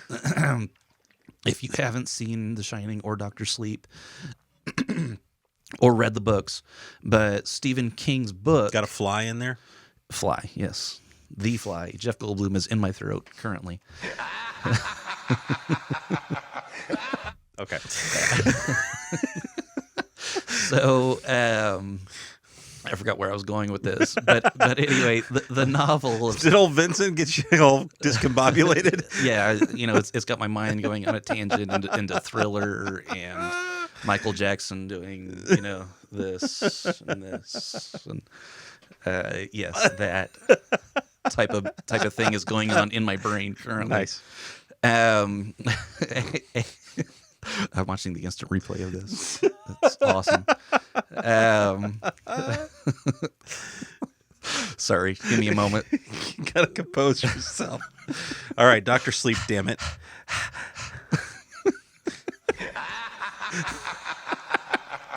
Gotta turn. Anyway, so the novel, Stephen King's novel, ends with the hotel burning down. Okay. Kubrick's movie ends in ice, the ice maze, right. And the maze is not in the book at all. Right. But the Dr. Sleep movie ends with the hotel burning down. So they kind of They kind of almost retcon the thing. Yeah, to they bring like brought it full circle. Gotcha. They tied in King's novels and and Kubrick's work, and That's cool. brought it full circle. That's cool. Yeah. So Dr. Sleep. Yeah, Dr. Sleep. The guy who directed that has several other movies on this list. Oh my God. Mike Flanagan. He's up there with James Wan as far as great current horror directors. He did another movie called Oculus. Okay. Oculus is about this like haunted mirror. Great movie. It has Karen Gillan in it. She was in the Guardians of the Galaxy and Avengers movies. She did a great job in that movie. Rory Cochrane. He was in Dazed and Confused, and he does a great job in that movie as well. But Flanagan, he's also doing that Netflix series, the house, like the Hill House, the Haunting of Hill House, and the Haunting of Bly Manor. Okay. So he's doing those series on Netflix. Really? Yeah. But he directed Dr. Sleep. He directed Oculus. There's another movie on my list that he did. I can't remember. I can't remember where I put it. Ouija. He did the. I never saw that. I remember seeing the. So they did Ouija that came out, and it wasn't very good. But then the Ouija Origin of Evil, which is like a prequel to the Ouija movie. Mike Flanagan did that one, and it is phenomenal. Really? Yeah. Don't. So you if you watch Ouija Origin of Evil, you might want to go back and watch Ouija, but you really don't have to. But the work he did in the prequel to that movie was phenomenal. Yeah, I mean, even with like the Paranormal Activity movies, when they start doing the prequel stuff, I still feel like it's important to see the other ones that came before it. Yeah. That goes back to all of my prequel type of discussions, where I still feel like, even though it's interesting to watch things in order, and then see the development that happens, they're making the movies based off of what came before it, not what came before it chronologically, right? Right. And so you still want to watch. I still feel like you want to watch the ones that were in released order, not in chronological order. Yeah. I say the same thing about the Marvel movies. Like, so many people are like, "Well, you can watch them in chronological order." I'm like, don't do that. Watch them in the order in which they were released, because what you see is the development of the characters in which they're order released. Because unfortunately, you get character development in those early movies that they don't get paid off in the movies that come out prequel wise and stuff. Like, it doesn't, like, you don't care who Nick Fury is in Captain Marvel, really, unless you've seen him in all of the other Avengers movies. Like, that's what makes him important. Or the same thing with Agent Coulson. Like, it doesn't, you know what I'm saying? Yeah. And so there's so many movies that are like that, where I feel like you should still go ahead and watch them in released order. So like, you'd still go ahead and watch Ouija before you watch the prequel. It's a terrible movie. I'm not saying to do it. I say skip it. You don't need to watch it. The work that Mike Flanagan did made that movie better. But sure, as a standalone movie, just going out and watching it, it's not that good. Interesting. But the work Mike Flanagan did elevated it. Makes you want to watch it a little more. Still not that great of a movie. You can still skip it. But Mike Flanagan's work might make you want to watch it. Interesting. Do you get into any of the big, the Mount Rushmore of horror movies, the Jasons, the Freddys, the Leatherface, like any of those start to make your list? None of them made my list. Okay. I mean, my list is long. I haven't done a count, but it's at least 50 long. Oh, geez. None of the Freddys, none of the Jasons, none of the Halloweens, none of the Michael Myers, none of those are on my list. Okay. I do really enjoy the work that Danny McBride did a couple of years ago. The newest Halloween was fun. I enjoyed that one. The thing I really liked about it was how he was like, "Screw you! I don't care what has happened. I'm doing a direct sequel to the original. Right. I don't care how many times this movie's been redone and rebooted." Right. I loved how he kind of gave a middle finger to all those movies. It was an interesting concept, and it was an interesting choice to be made, because there was talks, and I'm sure you remember this, but there were talks that Neil Blomkamp was going to do that with Alien and say, I'm going to make a direct sequel to Aliens, and ignore the David Fincher one, ignore the Alien Resurrections, ignore all of the Alien versus Predators, all that stuff, right? Yeah. And make a direct sequel to James Cameron's movie.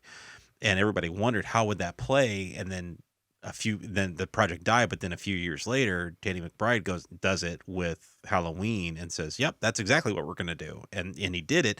And I'm not as invested in the Halloween movies as I am like an Alien, saga, right? So I didn't look at it any differently than, okay, I know the original. I can't tell you if I even ever watched like the majority or all of the other Halloween movies. So it didn't bother me. Now, if somebody was really invested into those movies, I wonder how much of a middle finger it was to them that they invested all of that time. I mean, it's kind of like, look at it like a Star Wars, right?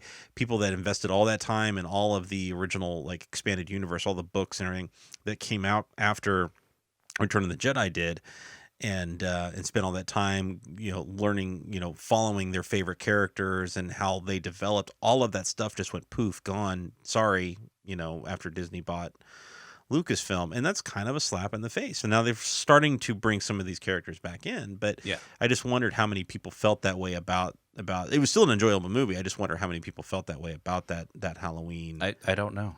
I don't know. It's hilarious in my opinion. I think it's awesome that he did that. It's funny again that he did that. I enjoyed that Halloween reboot. I did not like it. It would never have made my list. And frankly, none of the Rob Zombie ones. No, the McBride one. Okay, I enjoyed it. Did you see the Rob Zombie ones? No. Okay.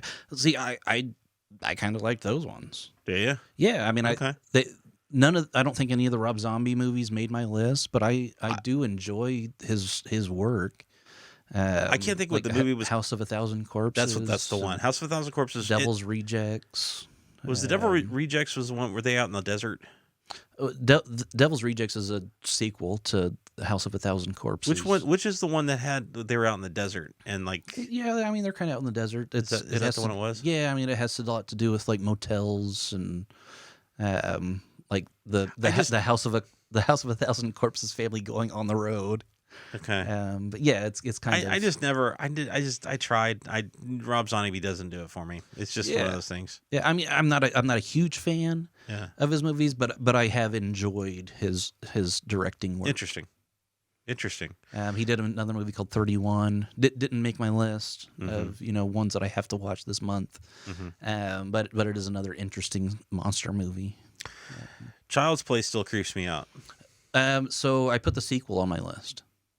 Sequel, okay. Not the sequel, the reboot with Mark Hamill as Chucky. I haven't seen it yet. Really, that made my list. I wanted to, man, because I really wanted to put some newer movies on my list. The marketing that they did for the sequel for that rebooted Child's Play with Mark Hamill was freaking brilliant. Did you see any of that? I'm not too sure, but the movie, just Mark Hamill's work. Audrey Plaza did a decent job in it. Just, I don't know. I thought it was a lot better than The Invisible Man as like a recent example of a horror movie. Yeah, redone. And trust me, Invisible Man is not on my list. Me neither. I just thought it was a good recent horror movie. So the rebooted Child's Play came out the same. They decided to release it next to Toy Story 4. And all of the marketing was Chucky killing the Toy Story characters. That's in all awesome. The posters. Like that's awesome. Like you'd see like a white poster, and it was just like a sheriff's hat laying, and you'd see just a little bit of Chucky's foot holding like a stump of something. and then a blood trail following behind him as if he killed Woody, and like same thing with like the T-Rex. And I mean, that was the way they did the marketing, was a play on we murdered all of the Disney Toy Story. That's Disney awesome. Pixar Toy Story toys. That's awesome. I don't know if I enjoyed it so much because I'm a big Mark Hamill fan. Mm-hmm. That may have elevated that movie for me. I don't know. I know it got bad reviews, and I but I don't understand why. I don't think I ever paid attention to the reviews. I just never got a chance to see it because I thought it was a good reboot. Yeah. Interesting. That's one I'll have to. I've forgotten about that movie, and now that you've mentioned it, I'll have to go back and see if I can. I have it right here. We can watch it right after this. we're gonna do a midnight triple feature. Oh my God, this is not gonna be possible. Midnight movie triple feature. Tell us what we should watch based on what we've mentioned so far. But the original, for me, the original Child's Play was like that was one of those ones that burned into my brain, and because of experiencing it as a kid, terrifies me to this day. It's the same thing with Nightmare on Elm Street. Seeing that movie, and I should never have seen it when I saw it, but seeing that movie as a child at the age I was has forever made me terrified of Freddy Krueger. Absolutely terrified. And so even that, like even when I go back and I watch that original with Johnny Depp, like I still freak out over it. Like my chest starts hurting because I'm getting ready to watch this movie. I didn't experience any of the Friday the 13th movies that way, so that does not carry the same weight. I'm like waiting for him to kill Kevin Bacon in that, or her to kill Kevin Bacon in that. A lot of movies like that. The teenagers are so annoying. I want them to be killed. That kid is so damn annoying. I hope Jason stabs him in the heart. But the idea, the Freddy thing, the feeling I get in those movies. The Freddy thing is the idea of the it's the dream side of it, right? That's what freaks me out, is that my dreams are so vivid anyway that that kind of thing gets introduced into them, and it starts to really work on me psychologically. So another one that like just freaks me out, I find hard to watch by myself, is Sinister. Kevin Bacon's in it. No, kind of a haunted house movie. Well, no, I know Stir of Echoes, but I don't know Sinister. Really? Yeah. I mean, Stir of Echoes is another good, horror movie. Again, that doesn't creep me out. Like that's not like to me, Stir of Echoes is almost like a Frighteners. I mean, obviously not the humor, but I just remember kind of watching that on repeat. Yeah. Kind of. Yeah, it was a good horror movie. It came out like right after Sixth Sense. Yeah, like it was like almost the exact same time, so it kind of got lost. Like it did. It was almost the Armageddon Deep Impact scenario where it was like which one's going to win. Very similar storylines. Yeah. But Stir of Echoes, Sinister, really good Kevin Bacon horror movie. Yeah, freaks me out. Okay, one of the scariest movies I've ever seen. Okay, wow. Yeah. Interesting. Good scary movie. Interesting. Cabin in the Woods is another one that made my list. That's we Drew Goddard one, right? Yeah, the guy who works with Joss Whedon. Yeah. Used to work with Joss Whedon. Right. Chris Hemsworth's in that. Hemsworth's in it, yeah. I watched it. J.K. Simmons is in it. And the Whitford is in it. Yeah, he's one of the scientists, right? Yeah. That one does not creep me out. That one does not creep me out. It's funny. It's funny. Like I think that's it's a horror comedy. Yeah. I would dark comedy. I would loop it into horror comedy. Like I would never I wouldn't be hesitated to pull that off the shelf and watch. You know what I mean? Like it wouldn't give me pause to pull that one off the shelf just because it is funny and witty and you can have a good time with it, kind of thing. So it doesn't really. But it's a good movie to put you in the mood for Halloween. Sure, I could see that. And that's kind of where I was going with the horror comedies. Gotcha. They're good ones that put you in the mood for Halloween. Absolutely. I do love those really scary movies like Sinister and The Innkeepers and Insidious. Like those are probably my top three movies that just like truly freak me out. If you're talking about movies that just get you in the mood for Halloween, I mean, you can start throwing in things like Sleepy Hollow and obviously Frighteners is on top of that list. And I would consider Sleepy Hollow and Frighteners horror comedies. Yeah, absolutely. I would loop loop them into that subgenre of horror comedy. Beetlejuice. Yeah, Beetlejuice, horror comedy. All of those movies start to get me in the vibe of a Halloween kind of thing. But John Dies at the End is one I'd loop into that. Sure. Another one in that genre that I really enjoy, I watched it on repeat, is Tucker and Dale versus Evil. Okay. Is one that I would loop into that subgenre. It's kind of like Texas Chainsaw Massacre in reverse, or even Cabin in the Woods in reverse. Like you've got these crazy horror zombies. But it's from their perspective. So Tucker and Dale are kind of these good old boys, but they're this group of teenagers that think that they're crazy murderous hillbillies. But they're really just a couple of good old boys going up to their cabin in the woods to do a bit of fishing. Nice. So all these teenagers are terrified of them, and they start trying to kill them, but end up killing themselves. So then the police come, and they're like, "Well, I don't know what happened, Sheriff. All these teenagers just started killing themselves on my property." That's fantastic. I mean, it's satirical. It also has some crazy, little horror parts in it. Yeah. It's horror comedy. The Final Girls is another one I would put in that genre. That's horror comedy, though. Horror comedy. Yeah. The Final Girls. Okay. What we do in the shadows. Okay. Horror comedy. Okay. And I love a lot of them. They put you in the mood for Halloween. Gotcha. I know you kind of wanted to go in a darker. I'm looking. Yeah, like movies that really scare you. Trust me, the movies I was picking are very much the movies that like I said, that freak me out, right? That I have a little bit like The Mist as an example, right? The Mist made my list. Good. There you go. Like I made a rhyme. Yeah, and I'm not pissed.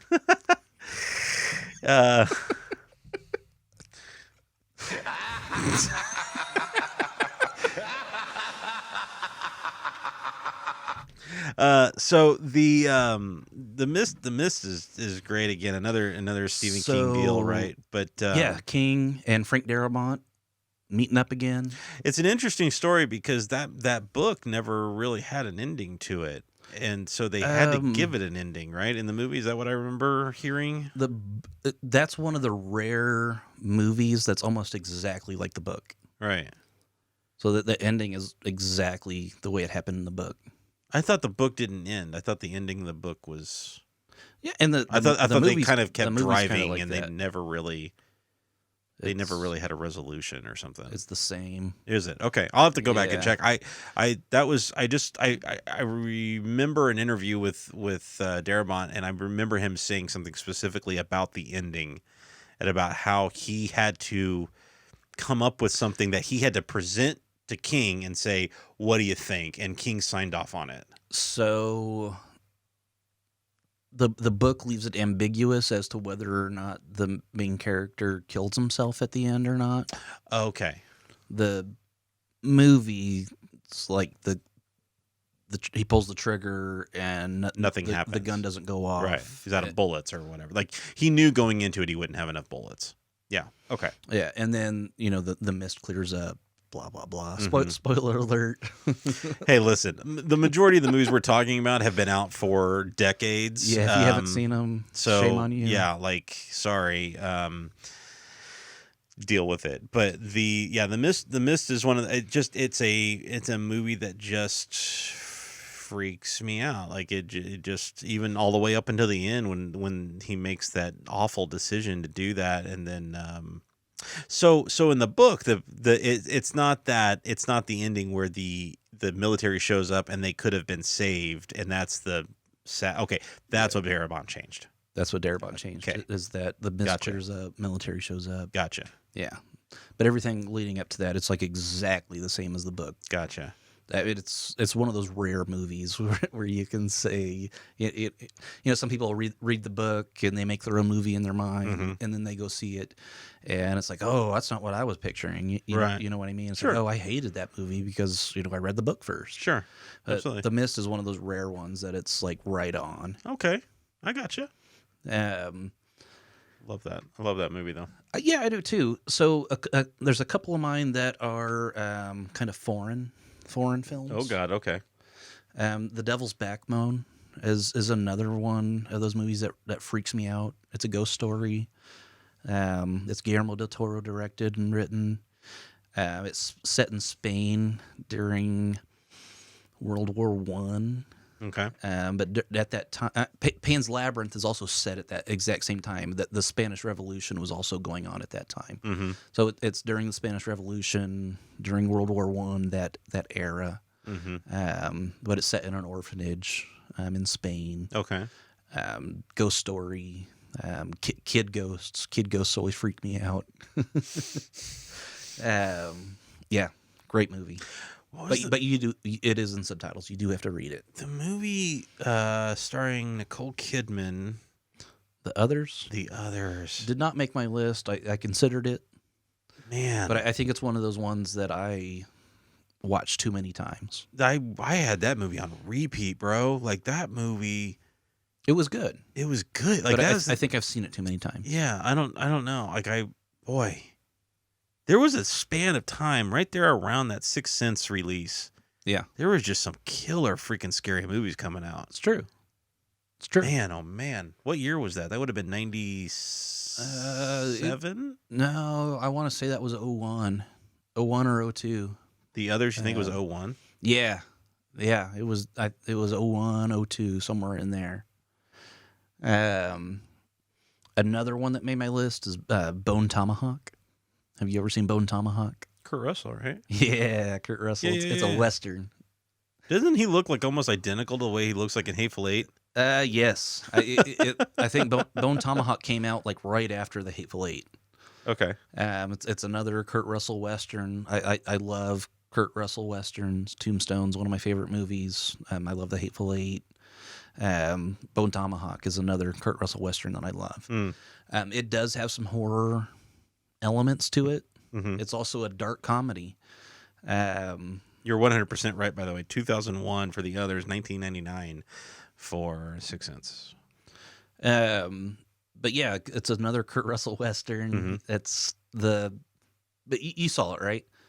So it has it has troglodytes in it, and troglodytes are like these. The definition of a troglodyte is a cave dweller, but it has these crazy Native American cave dwellers that even other Native Americans, like even Apache Indians, are like afraid of these troglodytes. Maybe I didn't watch the whole thing. But most of the movie is a dark comedy, a Western, but like the last 15 minutes, I would say, are true horror. Okay. Interesting. Yeah. So, and the guy who wrote and directed that, his name's S. Craig Zoller, and he's done a couple other movies that are kind of like that. They're kind of dark comedies, but also have some horror elements to them. Mm-hmm. So yeah, if you're interested in, if you see Bone Tomahawk, you like the horror aspects of it and the dark comedy aspects of it, I would recommend looking up some other S. Craig Zoller work, because he's also a novelist. Okay, rock and roll. What else? So Netflix has done a good job of kind of getting people in the spirit of Halloween. Sure. The past few years, what comes to mind is that Sabrina reboot series. I have yet to watch any of that stuff. I mean, it's not the Sabrina the Teenage Witch from what you remember from, Melissa Joan Hart. Mm-hmm. What, back in the 90s, 2000s, right? Whatever. Not that I watched that show on a regular basis. Yeah, I didn't either. It was like one of those TGIF shows, like thank goodness it's Friday shows. Right. And I don't know the actress's name in it, but I know she played. She was what's his name's daughter. She was John Hamm's daughter. Yeah, she was a Draper. She was Don Draper. John Hamm's Don Draper's daughter in Mad Men. She plays Sabrina. Okay. In this reboot series, but it's dark. It's about witches. It gets you in the mood. Mm-hmm. For Halloween. Mm-hmm. Yeah, there was a talking cat in the Melissa Joan Hart series, that was always happy and funny, but he's like a demon in this one. Nice. So a much darker turn, right, in that one. But Netflix has released a couple horror movies that are really good, that get you kind of in that horror mood. Okay. The Babysitter, directed by Mick G. who did the Charlie's Angels movies with Cameron Diaz.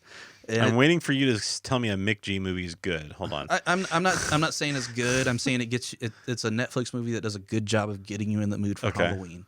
Gotcha. With that said, I do enjoy these movies. They just released a sequel to The Babysitter. The Babysitter has Samara Weaving in it, who I think is just a wonderful young actress. She was in Bill and Ted Face the Music. She's in another one that's on my list, Ready or Not.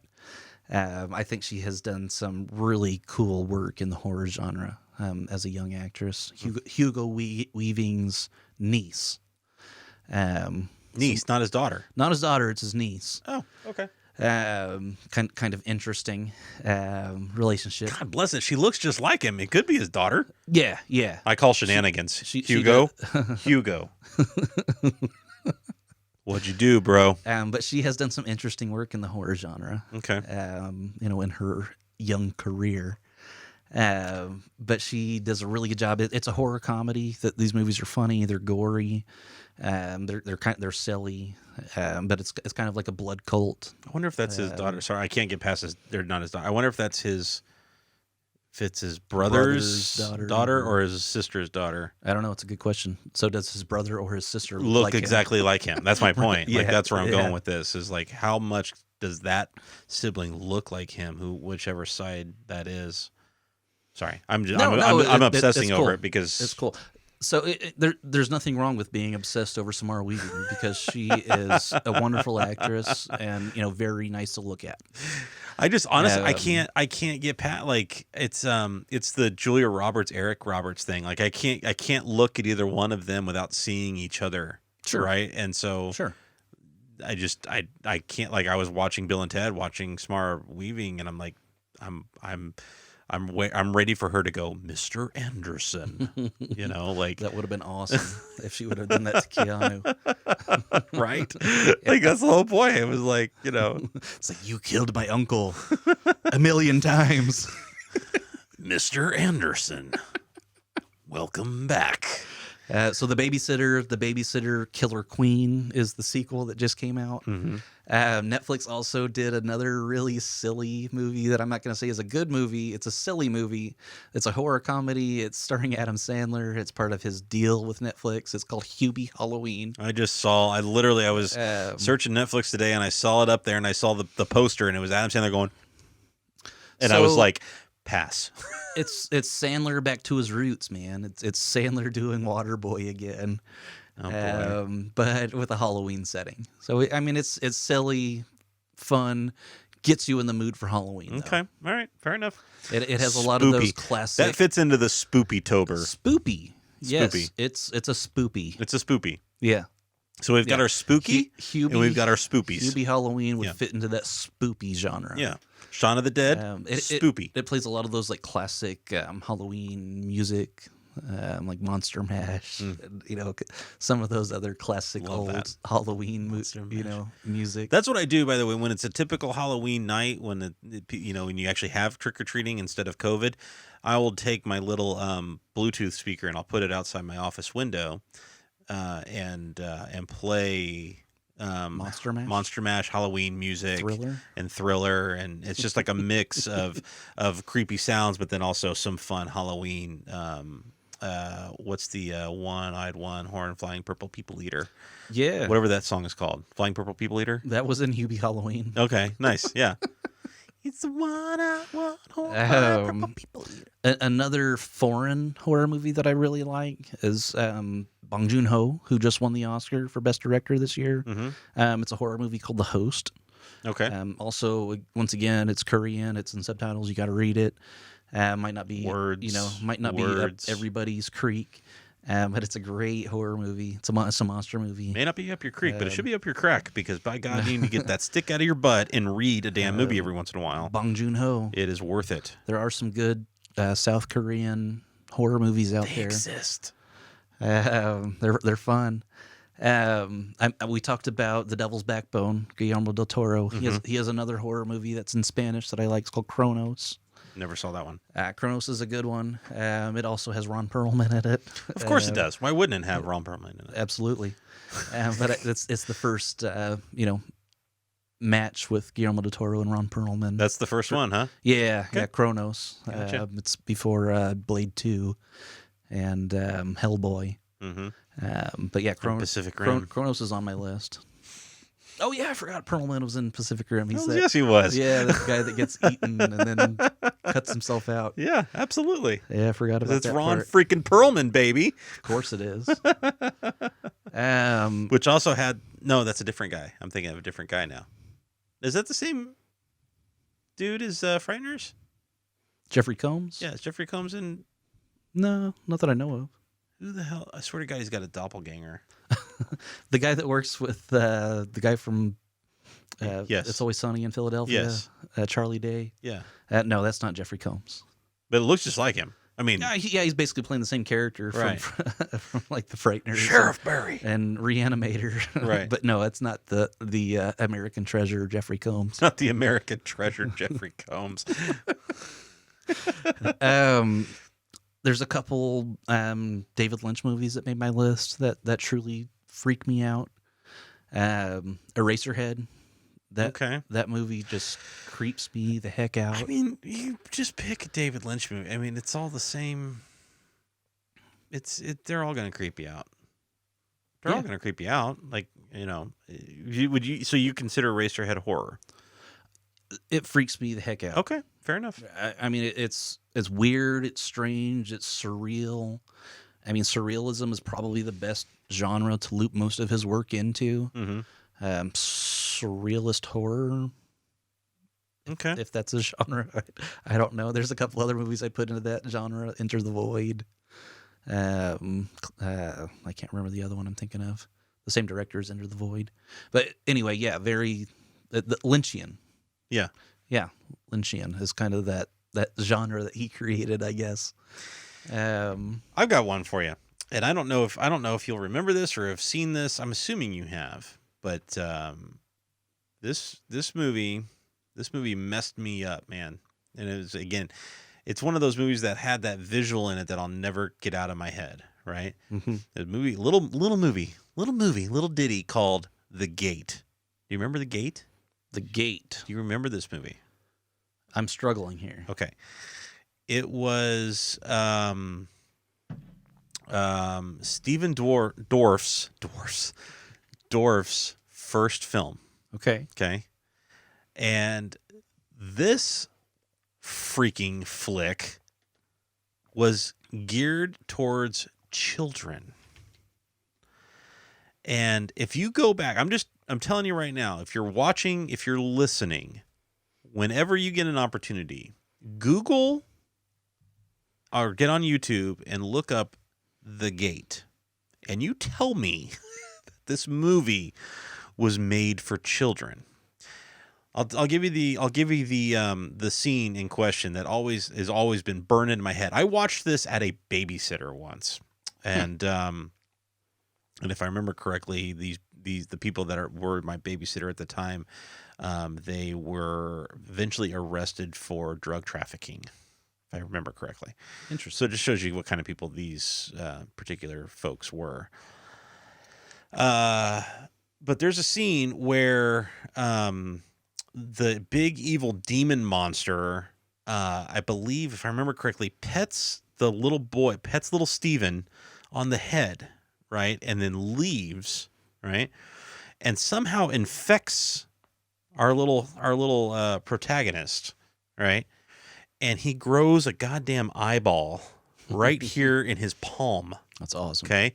And it's blinking and everything. And he's like freaking out and staring at it. And it's like looking at it with the one little eye moving around to the point where he reaches in a dumpster that has broken glass and stabs the eyeball out of his hand. This is a kid's movie, Brandon. This is a PG-13 kids movie. There's another moment where this dude who's possessed by the demons tries to tackle him, and little Stephen Dorff grabs the guy's head and starts pressing and squeezing and squishes this head to all these maggots start falling out and ooze and goo. That's and awesome. Everything like that. I have never seen this movie. Oh my God. There's another moment where I think it's his mother or something. She starts laughing hysterically and then her head falls off. This is a kids movie, man. That's awesome. It's insanity that this was a kids movie, and I watched it. Like there were so many. This babysitter that we had. I mean, they were watching all kinds of like kid ranges, right? From from younger teenagers, like 13, like right at that 13 mark, down to 2-year-olds, and there it was on the TV for everybody to see, right? This squeezing of somebody's brains. I mean, that's where like Poltergeist always freaked me out. The big scene in Poltergeist for me was the dude that like ripped his own face off in the mirror and then like snapped out of it. I'll never forget that scene in that movie. Like that was one of those scenes, and that's why I have a hard time watching Poltergeist. Is still because, to this day, Poltergeist made my list. Yeah, because of that one specific scene. That movie really freaked me out. And same here. Said Poltergeist 2 was the one where it like was a it was like I think if I remember correctly, Craig Nielsen like drank like the worm in a tequila bottle, and it turned into like this big evil monster, and then it like started trying to eat somebody or something. Like all of that stuff just burned into my brain, and I can't get it out. But the gate is it's one of those ones where you forget about, but it just absolutely freaked me out. Yeah, I bet. House probably would have freaked me out. House is an interesting movie too, because the first Japanese, the first movie? House movie, no, it wasn't Japanese. This was done in the 80s. There's a Japanese cult horror movie called House. Really? No, this was very American. I don't know. It may have been based off of that. I have no idea. Okay. But there are multiple sequels to this thing. And what was interesting was the first one was very much a horror movie, and then the second one became your horror comedy kind of thing, which I thought was it is a completely different take on it. The Japanese one is comedic. Okay. Nightmarish. Okay. Oniric. And there was so House 2 is the one that always remains with me because of the comedy part of it. There was a because if I remember, like if I'm trying to remember it, but it felt like they were like able to travel back to the Old West or something through a door or something like that. That always stood out to me. Puppet Master was always freaked me out. The Puppet Master movie always freaked me out. But there was a movie, and I have struggled to this day to find the title of it. But for the longest time I thought it was, as I've gotten older, I thought it was House, and it's not. But there was a movie, same scenario back in the 80s. I think I caught it like late night on Cinemax or something kind of scenario, right? Yeah. And these teenagers get locked inside this house, this haunted possessed house kind of thing, and the house there is trying to kill them, and every time it kills one of them, they become a tormentor of the house, and so they also work to put the people in position where the house can kill them. And again, every time they do it, they become part of the thing. And it gets all the way to the end, and it's almost like the Evil Dead, where they gets all the way to the end, and like what ends up becoming the main character are it's a male, but it's our Ripley from the Alien. Like not the person you thought was going to be the lead ends up being the main lead. And he makes it all the way out of the house, just like Bruce Campbell does, and then all of a sudden the damn thing like shows up like behind him and attacks him and kills him, at the end kind of thing. So very much a ripoff of Evil Dead in that scenario. But I can never, but it was it's one of those things that's been burned into my brain, and I can never forget it. And I can't remember that. I don't think I ever knew the name of that movie. I had one like that several years ago, and I'll tell you, I tracked it down. I figured it out. I'll tell you the name, but after I tell you this story. It was one like that. I was a kid. I used to watch this movie all the time, and it would freak me out. Mm-hmm. But I would always come back to it. I don't remember how many times I watched it as a kid, but I feel like I watched it at least a dozen times as a kid. And there was like one specific scene of like there was a kitchen, and there was like an old woman who like looked in the refrigerator, and then her head exploded, and then her body like flopped around, and did all this kind of crazy stuff, and that scene freaked me out. The main character is like a monster, but he's like constantly evolving and growing, like a different like claws, and then his face changes, and then he gets wings. Like he's constantly evolving into like a different kind of monster throughout the entire movie. And it just racked my brain, and I could not figure out what this movie was for the longest time. It's called My Demon Lover, and it's actually a horror comedy. You watch it today, and it's funny. But yeah, My Demon Lover. I tracked it down. It was not on DVD at the time. It is now. You can find it now. Mm-hmm. But for the longest time, it was not available. But it used to be on cable television all the time. Like in the late 80s, early 90s, it was on cable television a ton. Mm-hmm. But it was kind of one of these obscure horror movies from the 80s that would freak me out when I was a kid. Like the Goonies freaked me out when I was a kid. Labyrinth freaked me out when I was a kid. My Demon Lover freaked me out as a kid. Yeah, that's the thing. I mean, Labyrinth. A lot of those movies like that with puppets, tended to freak me out as a kid. I don't consider them horror movies, but they definitely had freakish, moments to them. So I get it. But I definitely wouldn't classify them in the horror genre by any means. There's a lot out there, and a lot to go through. I tell you what, let's take a quick break, and we'll dive back into this more to discuss. Lots to discuss with this genre, and it's a perfect time to do it because we are in the midst of October. We are in the midst of Halloween, but let's take a quick break and reset, and when we come back, we'll discuss more of these scary movies that freak. I want to get into the movies that freak you out, that rock you to your core. That's what I want to get into. So once we get back to that, or once we come back from this break, we will get into that. Be right back.